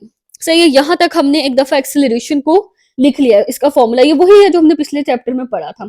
अच्छा, अब फोर्स का फॉर्मूला अभी हमने जो है वो सेकंड लॉ में ड्राइव किया, F is equal to M A. अब देखो, ये जो एम ए है, ए की जगह हम ए की वैल्यू लिख सकते हैं ना, delta V over delta T. तो हम इसको इस तरह से भी लिख सकते हैं, F is equal to M delta V over delta T. सही है, इस तरह से लिखने में भी कोई मसला नहीं है। अब ये हमारे पास एक फॉर्मूला फोर्स का एक और आ चुका है, M delta V over delta T. अब ये जो डेल्टा टी है जो इधर डिवाइड हो रहा है, वो उधर जब जाएगा इक्वेशन को उस साइड पे तो क्या हो जाएगा, मल्टीप्लाई। मैंने आपको काफी दफा सिखा दिया है, जो डिवाइड हो रहा होता है वो उधर जाके मल्टीप्लाई हो जाता है, जो मल्टीप्लाई हो रहा होता है वो डिवाइड, जो प्लस हो रहा होता है वो माइनस, जो माइनस हो रहा होता है वो प्लस। तो इसको हम लिख सकते हैं एफ, और साथ में जो है ये डेल्टा टी इधर आके इसके साथ मल्टीप्लाई हो जाएगा, इज इक्वल टू एम, और ये जो डेल्टा वी है ये एज इट इज जो है वो इधर ही रह जाएगा। अब जब हम इसको ओपन करके लिखेंगे तो F multiply by delta T as it is रहेगा एम, और ये जो डेल्टा वी है ना, ये क्या था, चेंज इन वेलोसिटी, जो कि अभी हमने यहाँ पे ऊपर देखा है वी एफ माइनस वी आई के इक्वल है। तो इसकी जगह हम लिख देंगे डेल्टा वी की जगह वी एफ माइनस वी आई। अब देखिए, मोमेंटम का हमारे पास फॉर्मूला क्या था, P is equal to M V. ये भी सेम बन गया ना, P is equal to M, लेकिन यहाँ पे जो V है वो इनिशियल और फाइनल है, यानी चेंज इन वेलोसिटी की बात हो रही है। तो इसका मतलब इसको हम कह सकते हैं ना, चेंज इन मोमेंटम। ये जो हमारे पास चीज बनी है ना, इसको हम कह सकते हैं कि अगर हम इसको कैलकुलेट कर लेंगे तो हमारे पास चेंज इन मोमेंटम आ जाएगा, कि मोमेंटम के अंदर कितना चेंज हो जाएगा। जो मोमेंटम में चेंज आएगा वो स्पीड के चेंज की वजह से ही होगा ना, मैथ तो वैसे ही किसी चीज का चेंज नहीं होता, तो मैथ तो सेम ही रहता है। और अगर हम वी एफ और वी आई का माइनस करके delta we change in velocity find out कर लेंगे और उसको मैथ के साथ मल्टीप्लाई करेंगे तो हमारे पास क्या आ जाएगा, चेंज इन मोमेंटम आ जाएगा। अच्छा, यहाँ तक हमने ये जो है निकाल लिया है, F is multiply by delta T M V F minus V I, और ये हमारे पास क्या होता है, ये होता है हमारे पास चेंज इन मोमेंटम। अच्छा, वो कह रहे हैं कि, सॉरी ये मैंने आगे नहीं कहते, देखें ये हमने ये निकाल ली है, तो ये हमारे पास आ गया चेंज इन मोमेंटम। आगे वो कह रहे हैं कि जो एफ और डेल्टा टी है ना, वो हमें एग्जैक्टली नहीं पता, क्योंकि फोर्स इतने कम टाइम के लिए लगी, फौरन से वो 1 सेकंड से भी पहले के टाइम में वो हिट होके आगे चली गई है बॉल, तो टाइम भी इतना कम था, फोर्स भी हमें नहीं पता चली कितनी लगी, तो ये दोनों चीजें हमें नहीं पता। तो इन दोनों चीजों को पता लगाने के लिए हम क्या करेंगे, देखिए हमारे पास इसकी वैल्यू सेम ही आई ना, F multiply by delta T जो है, ना फोर्स पता है ना डेल्टा टी पता है, लेकिन अगर हम चेंज इन मोमेंटम को पता कर लें कि मैस कितना था उस बॉल का, तो ये उसकी स्पीड में कितना चेंज आया, हम इन दो चीजों को पता कर लेंगे जब चेंज इन मोमेंटम को, तो फिर चेंज इन मोमेंटम की वैल्यू तो एफ और डेल्टा टी के इक्वल ही आ जाएगी, तो इससे हमें इसकी वैल्यू को पता लगाना आसान हो जाएगा। तो वो कह रहे हैं कि जो F multiply by delta T है ना, इसको हम कहते हैं कि ये किसी भी चीज की इम्पल्स है। ये उसकी जो है वो क्या होती है, किसकी वैल्यू होती है, ये इम्पल्स की वैल्यू होती है। तो जब भी एक बड़ी फोर्स जो है, बैट ने उसको बहुत ज्यादा फोर्स से हिट किया था उस बॉल को, तो जब भी एक बड़ी फोर्स लगाई जाती है किसी भी ऑब्जेक्ट के ऊपर बहुत कम इंटरवल ऑफ टाइम के लिए, यानी उसकी ड्यूरेशन बहुत कम हो, फौरन कुछ सेकंड्स में ही लग गई लेकिन बहुत ज्यादा फोर्स लगी, तो फिर क्या जनरेट होता है उसके अंदर, इम्पल्स। और इम्पल्स क्या होता है, उसके चेंज इन मोमेंटम से हम उस इम्पल्स को कैलकुलेट कर सकते हैं। अच्छा, अब वो कह रहे हैं कि दोनों इक्वेशंस को उन्होंने जो है ना वो कंबाइन करके लिख लिया है। हमारे पास ये क्या बन रहा था, F is equal to M delta V over delta T. यही इक्वेशन हमने बनाई थी ना ऊपर भी, उन्होंने उसी इक्वेशन को जो है वो दोबारा से यहाँ पे लिख दिया है, M delta V over delta T. अब यहाँ पे वो ये कह रहे हैं कि एम डेल्टा वी जो है वो चेंज इन मोमेंटम के इक्वल है। क्यों है चेंज इन मोमेंटम के इक्वल, क्योंकि मोमेंटम किसके इक्वल था, P is equal to M V था, सही है, ये था मोमेंटम। लेकिन मैथ तो सेम ही रहना, अगर हमने किसी चीज को हिट किया तो हमने उसकी इनिशियल और फाइनल वेलोसिटी का चेंज पता लगा लिया। जब वेलोसिटी का चेंज पता लगा लिया और उसको मैथ से मल्टीप्लाई कर दिया, तो फिर हम उसको क्या कहेंगे कि अब चेंज इन मोमेंटम हो गया। यानी शुरू में उसका मोमेंटम कितना था और बाद में उसका मोमेंटम कितना है, उन दोनों का हमने डिफरेंस पता लगा लिया है, तो वो क्या हो जाएगा, चेंज इन मोमेंटम। तो एम डेल्टा वी क्या होता है, डेल्टा होता है चेंज, तो चेंज इन वेलोसिटी को जब हम पता लगा लेंगे और उसको मैथ से मल्टीप्लाई करेंगे, तो वो हमारे पास क्या बन जाएगा, चेंज इन मोमेंटम। और फिर हम उसको भी क्या लिखेंगे, डेल्टा पी से डिनोट करेंगे। डेल्टा हमने तब लगाना है जब हमने किसी भी चीज की फाइनल वैल्यू और इनिशियल वैल्यू को माइनस करके उसका चेंज पता लगा लिया। फॉर एग्जाम्पल शुरू में उसकी स्पीड 0 मीटर पर सेकंड थी, उसके बाद जब बॉल्स ने बैट ने उसको हिट कर दिया तो उसकी स्पीड जो थी वो 20 मीटर पर सेकंड होगी। तो जब हम 20 मीटर पर सेकंड में से 0 मीटर पर सेकंड माइनस करेंगे तो हमारे पास आ जाएगा चेंज इन स्पीड। या फिर अगर शुरू में उसकी स्पीड 5 मीटर पर सेकंड थी तो 20 में से 5 को माइनस करेंगे तो 15 मीटर पर सेकंड आ जाएगा। ये क्या हो जाएगा, चेंज इन वेलोसिटी। सही है, तो 15 जो है वो चेंज इन वेलोसिटी है, 5 जो है वो उसकी इनिशियल वेलोसिटी थी और 20 क्या थी, उसकी फाइनल वेलोसिटी। अच्छा, अब इसके थ्रू इस वजह से हम जो है वो फोर्स का फॉर्मूला कैसे लिख सकते हैं। हमारे पास फोर्स का फॉर्मूला क्या बना था, M delta V over delta T. यहाँ तक तो हमने ड्राइव कर लिया था ना, क्योंकि फोर्स जो थी वो एम ए के इक्वल थी और एक्सेलरेशन जो थी वो delta V over delta T के इक्वल थी, तो हमने एक्सेलरेशन की जगह उसकी वैल्यू लगा दी थी। अब देखो, और एम डेल्टा वी अभी हमने पता कर लिया किसके इक्वल बन गया, डेल्टा पी के इक्वल बन गया ना, ये हमने यहाँ पे निकाला है अभी। तो यहाँ पे जो एम डेल्टा वी लिखा हुआ है उसकी जगह हम डेल्टा पी भी तो लिख सकते हैं। तो हम क्या कर देंगे, F is equal to delta P over delta T लिख देंगे। तो इस तरह से हमारे पास फोर्स की एक नई डेफिनेशन आ गई है। वो कौन सी डेफिनेशन आ गई है, the rate of change of momentum. Rate, जब भी हम किसी चीज को टाइम से डिवाइड करते हैं ना तो हम कहते हैं रेट ऑफ चेंज, सही है। तो हमने इसको टाइम से डिवाइड किया तो हम कहेंगे rate of change of momentum, तो वो किसके इक्वल है, फोर्स के इक्वल है। तो यहाँ पे आपके पास इस तरह से भी क्वेश्चन आ सकता है कि न्यूटन के सेकंड लॉ ऑफ मोशन को in terms of change of momentum explain करें। यहाँ पे लिखा हुआ भी है कि न्यूटन के सेकंड लॉ ऑफ मोशन की जो है वो एक और डेफिनेशन आ गई है फोर्स की, और वो किसके टर्म्स में आई है, चेंज ऑफ मोमेंटम के। और चेंज ऑफ मोमेंटम की डायरेक्शन भी फोर्स की डायरेक्शन में ही होती है, यानी फोर्स हमने जिस तरफ लगाई है मोमेंटम भी जो है वो उसी डायरेक्शन में जाएगा। अब यहाँ पे एक डू यू नो दिया हुआ है, यहाँ पे वो करें कि जो क्रिकेटर है ना वो जब बॉल को पकड़ते वक्त अपने हाथ को पीछे की तरफ लेकर जाते हैं ताकि वो बॉल के मोमेंटम को कम कर सके या उसके इम्पल्स को कम कर सके। अब ऐसे क्यों होता है, क्योंकि बॉल बहुत तेज स्पीड से आ रही होती है और उस जाहिर है मोमेंटम क्या होता है, P is equal to M V. जब स्पीड इतनी ज्यादा है तो जाहिर है बॉल का मोमेंटम भी बहुत ज्यादा होगा। तो बॉल को पकड़ते वक्त क्रिकेटर जो है वो ये चाहता है कि बॉल का मोमेंटम 0 हो जाए, यानी मोमेंटम चेंज हो जाए। अब वो मोमेंटम चेंज करने के लिए क्या करते हैं, देखिए वहां पर जो इम्पल्स का फॉर्मूला है वो क्या है, एफ मल्टीप्लाई बाय टाइम। अब जाहिर है वो बॉल की फोर्स को तो चेंज नहीं कर सकता, लेकिन वो क्या करता है, उसका टाइम इंक्रीज कर देता है ताकि इम्पल्स जो है या फोर्स जो है वो उसकी क्या हो जाए, कम हो जाए। तो वो हाथ पीछे ले जाता है, बॉल को अचानक से नहीं रोकता ताकि टाइम जो है वो थोड़ा सा इंक्रीज हो जाए और फोर्स कम लगे और हाथ को दर्द ना हो या हाथ को जो है वो चोट ना आए। नेक्स्ट हमारे पास वो कह रहे हैं कि एक एरो है, एक तीर है, वो आ रहा है किसी एप्पल की तरफ से। ये अब क्या होगा कि उसके नतीजे में एप्पल का मोमेंटम चेंज हो जाएगा। अब यहाँ पे एक एप्पल पड़ा हुआ है, अब एक कोई भी तीर जो है, जो यहाँ से आया एरो, अब ये एप्पल के अंदर से ना गुज़रता हुआ इसने आगे चले जाना है। लेकिन अब ये इस पॉइंट पे जब ये एप्पल के अंदर से गुज़र रहा है तो क्या होगा, एप्पल पहले तो रेस्टिंग स्टेज में था ना, सुकून से पड़ा हुआ था। अब क्या हुआ, जैसे ही ये एरो आके इसको टकराया, ज़ाहिर है एप्पल मूव करेगा, जब ये मूव करेगा तो कुछ ना कुछ तो स्पीड में, वेलोसिटी में चेंज आएगा और उसकी वज़ह से क्या होगा, इसका मोमेंटम चेंज हो जाएगा। पहले ये एमवी रेस्टिंग स्टेज में बिल्कुल पड़ा हुआ था ना, इसका वेलोसिटी 0 थी। अब जब वेलोसिटी कुछ ना कुछ इसके अंदर बढ़ेगी तो मोमेंटम चेंज हो जाएगा। अब ज़ाहिर है इसके ऊपर एरो ने एक्शन दिया है, इसको आके इसके अंदर से गुज़रा है, तो एप्पल भी तो इसके ऊपर रिएक्शन देगा, हर एक्शन का एक रिएक्शन होता है। अब उस रिएक्शन के नतीजे में क्या होगा, एप्पल की भी कुछ फोर्स इस पे लगेगी और जब ये, अब पहले ये बहुत फास्ट आ रहा था, लेकिन जब ये एप्पल से गुज़र के बाहर जाएगा, तो इसकी स्पीड क्या हो जाएगी, कम हो जाएगी। तो एरो का भी मोमेंटम चेंज हो जाएगा क्योंकि उसकी स्पीड भी चेंज हो जाएगी और मोमेंटम क्या है, एम वी मैच तो चेंज नहीं हो सकता, लेकिन स्पीड चेंज होने की वज़ह से क्या हो जाएगा, मोमेंटम चेंज हो जाएगा। वो कह रहे हैं फ्रेजाइल ऑब्जेक्ट्स, जैसे कोई कांच के ऑब्जेक्ट्स फ्रेजाइल होते हैं, नाजुक बिल्कुल, जैसे कांच की चीजें वगैरह होती है, जब उनको पैक करके भेजा जाता है ना, तो फिर उनके उनको ना ट्रांसपोर्ट के दौरान जब वो आ रही होती हैं, जब सफर के दौरान जो है किसी भी हार्ड ऑब्जेक्ट से टकरा के टूट जाने के डर की वजह से उनको प्रोटेक्ट किया जाता है और उनकी बहुत सॉफ्ट पैकेजिंग की जाती है, सॉफ्ट मटेरियल के साथ इन चीज़ों की। और ये मटेरियल जो है वो क्या करते हैं, उनके ऊपर जो मोमेंटम होता है उसके इफेक्ट को क्या कर देते हैं, कम कर देते हैं। और वो मटेरियल किस तरह के होते हैं, जो फ्रेजाइल ऑब्जेक्ट्स के इर्द गिर्द हम लगाते हैं ताकि उनको जो है वो हिफ़ाज़त से लाया जा सके। एक तो वो स्टाइरोफ़ोम होते हैं, वो जो पॉलीस्टाइरीन मैंने आपको दिखाया था वो होता है। एक जो है वो कोरुगेटेड कार्डबोर्ड होता है। कार्डबोर्ड होता है लकड़ी की जो शीट सी बनी होती है। कोरुगेटेड होता है, वो बहुत लाइट वेट सी होती है। इसकी मैं यहाँ पे पिक्चर अटैच कर रही हूँ।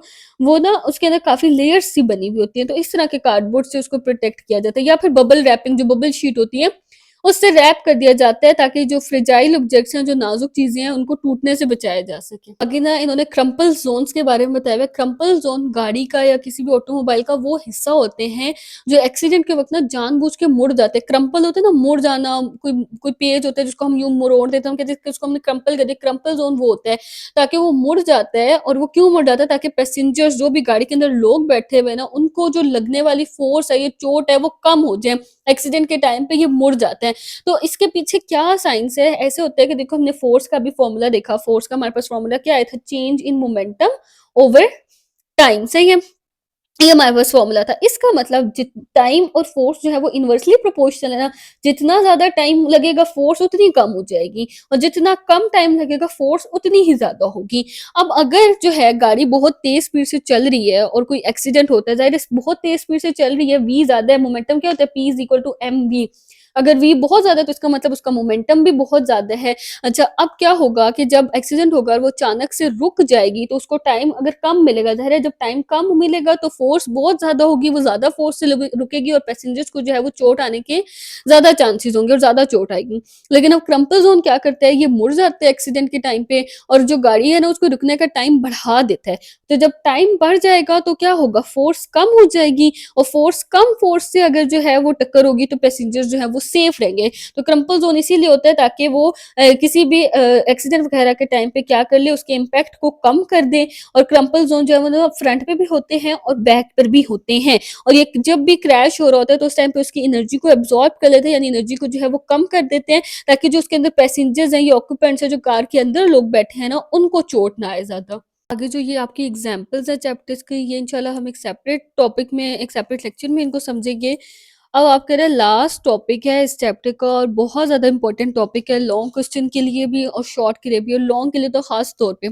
ये है principle of conservation of momentum, यानी जो मोमेंटम होता है ना किसी भी बॉडी का, वो किस तरह से कंजर्व रहता है। कंजर्व होता है किसी चीज़ को बचा के रखना, एक जैसा रखना, सही है? अब कह रहे हैं कि सबसे पहले सिस्टम की और आइसोलेटेड सिस्टम की आपको डेफिनिशन दी हुई है, ये आपको आनी चाहिए। कलेक्शन ऑफ ऑब्जेक्ट्स, यानी जब 2 या 2 से ज़्यादा चीज़ें एक दूसरे के साथ मिलकर काम कर रही हैं तो उसे हम कहते हैं सिस्टम। यानी 2 या 2 से ज़्यादा चीज़ें कॉन्टैक्ट में आ रही हैं, एक दूसरे के साथ मिल के काम कर रही हैं तो वो एक सिस्टम बना देंगी। और अगर उस सिस्टम के ऊपर बाहर से कोई फ़ोर्स नहीं लग रही, जैसे यहाँ पे हम बॉल्स की 2 एग्ज़ाम्पल्स देखेंगे ना, मैं आपको एक्सप्लेन करूँगी। अब अगर फॉर एग्ज़ाम्पल बाहर से कोई इंसान जो है वो इन बॉल्स के ऊपर जो है वो फ़ोर्स लगा दे, तो फिर ये सिस्टम जो है वो आइसोलेटेड सिस्टम नहीं रहेगा। आइसोलेटेड कहते हैं अकेला या तन्हा कोई चीज़ हो उसको। तो कोई भी एक्सटर्नल फ़ोर्स अगर इस सिस्टम के ऊपर नहीं लग रही है, ये खुद ही काम कर रहा है, अपनी ही इसकी फ़ोर्स है और खुद ही ये काम कर रहा है, तो फिर हम इस सिस्टम को क्या कहेंगे, आइसोलेटेड सिस्टम कहेंगे।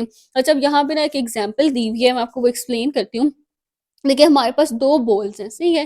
बिल्कुल सेम बॉल्स हैं, एक जितनी, दोनों जो हैं वो बिल्कुल सेम एक जितनी है, सही है? इसका मास m1 है, इसका मास m2 है, दोनों मूव कर रही है, ये भी आगे को मूव कर रही है, ये भी आगे को मूव कर रही है, सही है? इसकी वेलोसिटी को हम v1 कह देते हैं, वेलोसिटी यानी स्पीड जो है इसकी, और जो इसकी वेलोसिटी है उसको हम v2 कह देते हैं, सही है? अब क्या होगा, जो v1 है ना हमारी एग्ज़ाम्पल में हमने ये कंसीडर किया, ये थोड़ी ज़्यादा है, यानी जो ये वाली बॉल है ना इसकी स्पीड थोड़ी ज़्यादा है और इस वाली बॉल की स्पीड इससे थोड़ी-सी क्या है, कम है। अब क्या होगा, जब ये पीछे वाली बॉल की स्पीड ज़्यादा है तो ज़ाहिर है ये थोड़ी ज़्यादा स्पीड से आ रही है और कुछ टाइम बाद इन दोनों की हो जाएगी टक्कर और ये दोनों इस तरह से एक-दूसरे के साथ टकरा जाएँगी, दोनों की दोनों बॉल्स। अगर इन दोनों की स्पीड सेम होती ना, फिर तो ये सेम स्पीड से चलती रहती और इनकी कोई टक्कर ना होती, इनके दरमियान में जितना डिस्टेंस है ये बरकरार रहता, क्योंकि ये भी जितनी स्पीड से आगे जा रही है, ये भी पीछे से उतनी स्पीड से आ रही है। लेकिन इसकी स्पीड थोड़ी ज़्यादा थी तो इसने आगे वाली को कोलाइड किया, इनकी टक्कर हुई। अब क्या हुआ, टक्कर होने के बाद ये इस पॉइंट पे इन दोनों की जो है वो टक्कर हो जाएगी। टक्कर होने के बाद ये दोनों फिर से इसी तरह से ना, दोनों सेम स्पीड से, देखिए यहाँ पे दिखाया हुआ है, दोनों फिर से जो है वो सेम स्पीड से मूव करना शुरू कर देंगी। सही है, अब ये m1 और m2 जो है वो दोबारा से मूव करना शुरू कर देंगे, लेकिन अब टक्कर होने के बाद की जो इनकी वेलोसिटीज़ है ना, हम इसको लिख देते हैं v1 प्राइम, यानी ऊपर ये साइन लगा देते हैं ताकि हमें पता चल जाए ना ये बाद की वेलोसिटीज़ हैं और ये पहले वाली वेलोसिटी है। मास तो चेंज नहीं होगा, मास तो सेम ही रहता है, लेकिन वेलोसिटी के ऊपर हमने जो है वो साइन लगा दिया। अब देखिए ये इस सिस्टम का मोमेंटम था कोलाइड करने से पहले, अब ये सिस्टम का मोमेंटम है कोलाइड करने के बाद, लेकिन दोनों के दरमियान में कोई फ़र्क नहीं है। ज़ाहिर है ना बाहर से कोई फ़ोर्स लगी कि किसी की फ़ोर्स या एनर्जी या वेलोसिटी ज़्यादा हो जाए, ना ही कुछ बाहर इसने किसी और बॉल को फ़ोर्स दे दी, बल्कि इन्हीं के दरमियान में कोलिजन हुई, इन्हीं के दरमियान में फ़ोर्सेस का ट्रांसफ़र हुआ और दोनों ने सेम उसी तरह से फिर से मूव करना शुरू कर दिया।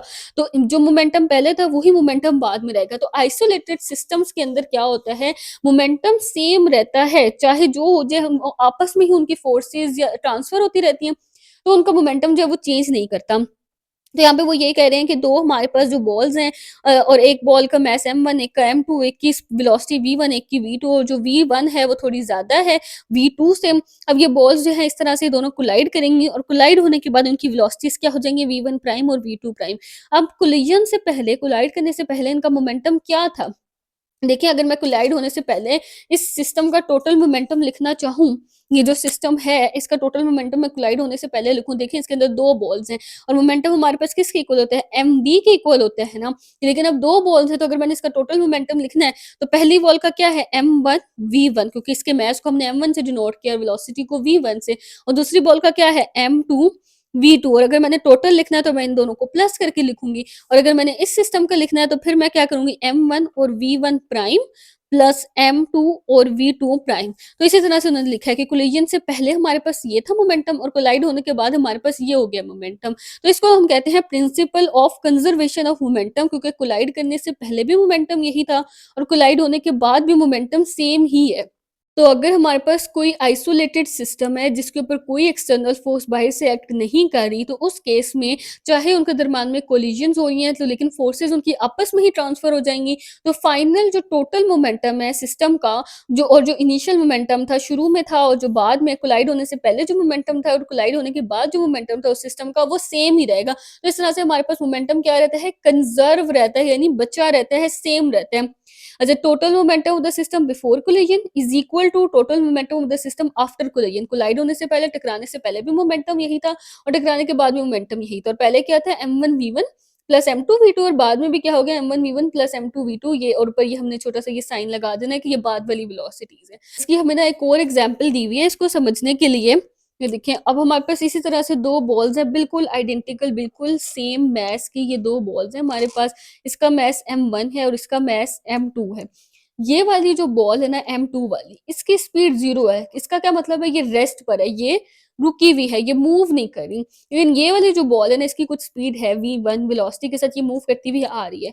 अब क्या होगा, जब ये मूव करती हुई आएगी तो अब इस बॉल के साथ ये कोलाइड कर जाएगी, कुछ टाइम बाद इन दोनों की क्या हो जाएगी, टक्कर हो जाएगी m1 और m2 की, और कोलाइड होने के बाद पता है क्या होगा, कोलाइड होने के बाद ये होगा कि ये जो m1 है ना, ये जो कोलाइड हुई है, ये जहाँ पे इसके साथ टकराई है यहीं पे रुक जाएगी।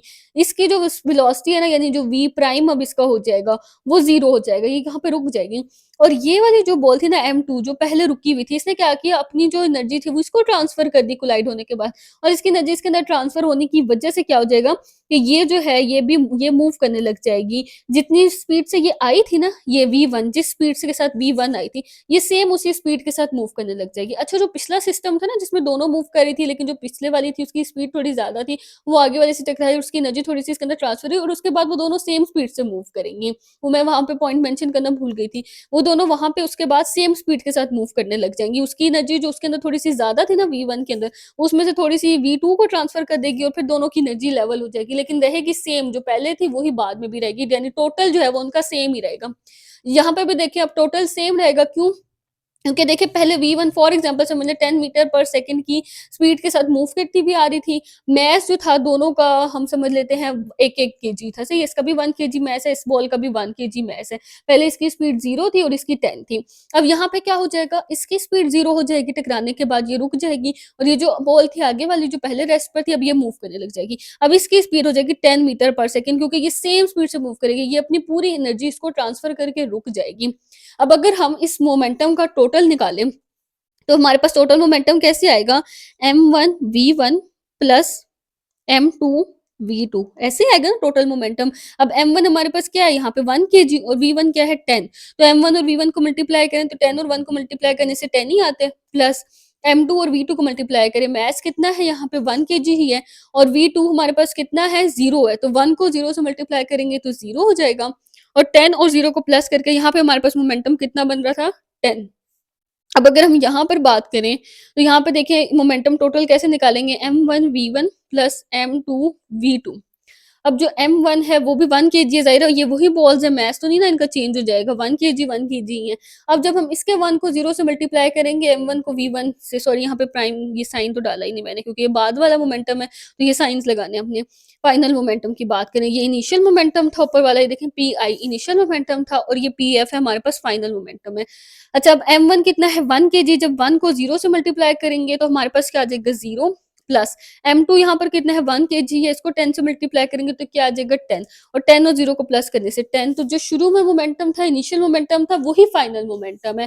तो मोमेंटम जो है एक आइसोलेटेड सिस्टम में जिसमें बाहर से कोई एनर्जी या फोर्स नहीं लग रही, तो उसका मोमेंटम क्या रहता है, कंजर्व रहता है। यहाँ पे देखेंगे बॉल आ रही थी, इसके साथ कोलाइड की, दोनों की फोर्सेस कोलाइड हुई, इसने फोर्स यहाँ को लगाई, इसके ऊपर फोर्स लगाई और इसने फोर्स पीछे की तरफ इसके ऊपर लगाई, तभी नेगेटिव का साइन लगा हुआ है। एक्शन और रिएक्शन हुआ और उसके बाद जो है ये दोनों मूव करने लग गए और अब मूवमेंट में क्या होगा कि ये वाली बॉल स्टॉप हो गई है और ये बॉल जो पहले स्टॉप हुई हुई थी वो सेम इसी स्पीड के साथ मूव करेगी जिससे ये ब्लू वाली बॉल आ रही थी।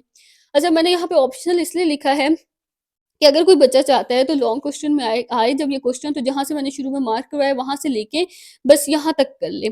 और अगर कोई जो है वो थोड़ा एक्स्ट्रा लिखना चाह रहा है तो वो ये दूसरी एग्जांपल ऐड कर सकता है। पिछले जैसे पिछली एग्जांपल ऐड करनी है, पिछली की जो है डायग्राम लास्ट में बनानी है और जिसमें दोनों ऐड करनी है फिर वो ये दोनों लिख ले, दूसरी भी लिख ले। इसलिए ऑप्शनल लिखा है कि अगर कोई नहीं करना चाहता है तो वो ना करे ऐड। अच्छा, यहाँ पे वही कह रहे हैं कि जब कोलिजन होती है 2 बॉल्स की तो ट्रांसफर होता है मोमेंटम का एक बॉल से दूसरी बॉल के अंदर। जो बॉल रेस्ट पर थी अब उसके अंदर मोमेंटम आ जाएगा और वो जो है where striking ball slow down, जो बॉल स्ट्राइक करी थी पीछे से आकर जो टकराई थी वो स्लो डाउन हो जाएगी। अगर ये दोनों बॉल्स आइडेंटिकल हैं, बिल्कुल सेम मास की हैं, एक जैसी हैं, तो टोटल ट्रांसफर हो जाएगा मोमेंटम का। जो बॉल स्ट्राइक कर रही थी, जो पीछे से आई थी वो रुक जाएगी और जो बॉल रुकी हुई थी वो उसी सेम स्पीड के साथ मूव करने लग जाएगी। तो इस बात से हमें ये पता चलता है जो दूसरी बॉल थी उसके अंदर मोमेंटम आ गया और वो मोमेंटम सेम उसी बॉल के जितना था जो पीछे से आके उसके साथ पहली बॉल टकराई थी। तो अगर फर्स्ट बॉल कोलिजन के बाद रुक जाती है तो सेकंड बॉल जो है वो सेम स्पीड के साथ और सेम मोमेंटम के साथ मूव करेगी। इससे हमें ये पता चलता है कि जो टोटल मोमेंटम है दोनों बॉल्स का वो जितना कोलिजन से पहले था उतना ही कोलिजन के बाद भी है। तो टोटल मोमेंटम जो है बॉल्स का वो क्या रहा, वो कंजर्व रहा एंड पे। तो जो कह रहे हैं प्रिंसिपल ऑफ कंजर्वेशन मोमेंटम जो है वो सिर्फ मैक्रो ऑब्जेक्ट्स पर अप्लाई नहीं होता बल्कि माइक्रो ऑब्जेक्ट्स पर भी अप्लाई होता है। इस बात का क्या मतलब है कि जो बड़ी-बड़ी ऑब्जेक्ट्स है ना, जो बड़ी-बड़ी बॉल्स हैं या बड़ी-बड़ी चीज़ें हैं, सिर्फ उन पे अप्लाई नहीं होता बल्कि छोटे-छोटे ऑब्जेक्ट जैसे कि एटम्स हैं, मॉलिक्यूल्स हैं जो हमें नज़र भी नहीं आते, उनके ऊपर भी अप्लाई हो रहा है। जब वो भी कोलाइड करते हैं तो सेम इसी तरह से उनका भी मोमेंटम जो है वो कंजर्व रहता है। अब यहाँ पे एक छोटा-सा सीट बेल्ट्स के बारे में बताया हुआ है कि जब कार अचानक से रुकती है, हमने पीछे पढ़ा था ना कि जब भी कार अचानक से रुकती है तो जो पैसेंजर्स होते हैं उनको आगे की तरफ झटका लगता है। क्यों? क्योंकि इनर्शिया होता है, वो अपनी मोशन जो है वो कंटिन्यू रखना चाहते हैं तो उनको आगे को झटका लगता है। लेकिन अगर उन्होंने सीट बेल्ट पहनी हो तो वो फिर इंजरी से या किसी भी नुकसान से जो है वो बच सकते हैं या हिट होने से बच सकते हैं। तो सीट बेल्ट पहनना जो है वो बहुत ज़्यादा ज़रूरी है। तो यहाँ पे हमारा ये वाला चैप्टर कंप्लीट हो गया है और ये था हमारा आज का लेक्चर। आई होप आपके सारे के सारे कॉन्सेप्ट्स क्लियर हो गए होंगे। लेकिन अगर किसी को कहीं से कोई पॉइंट समझ नहीं आता या कोई सजेशन है या कोई भी मुश्किल पेश आ रही है तो मुझसे कमेंट सेक्शन में पूछ सकते हैं। और अगर आपको लेक्चर अच्छा लगा हो तो वीडियो को लाइक करें, चैनल को सब्सक्राइब करें ताकि आगे आने वाले लेक्चर्स की अपडेट्स आपको साथ-साथ मिलती रहें।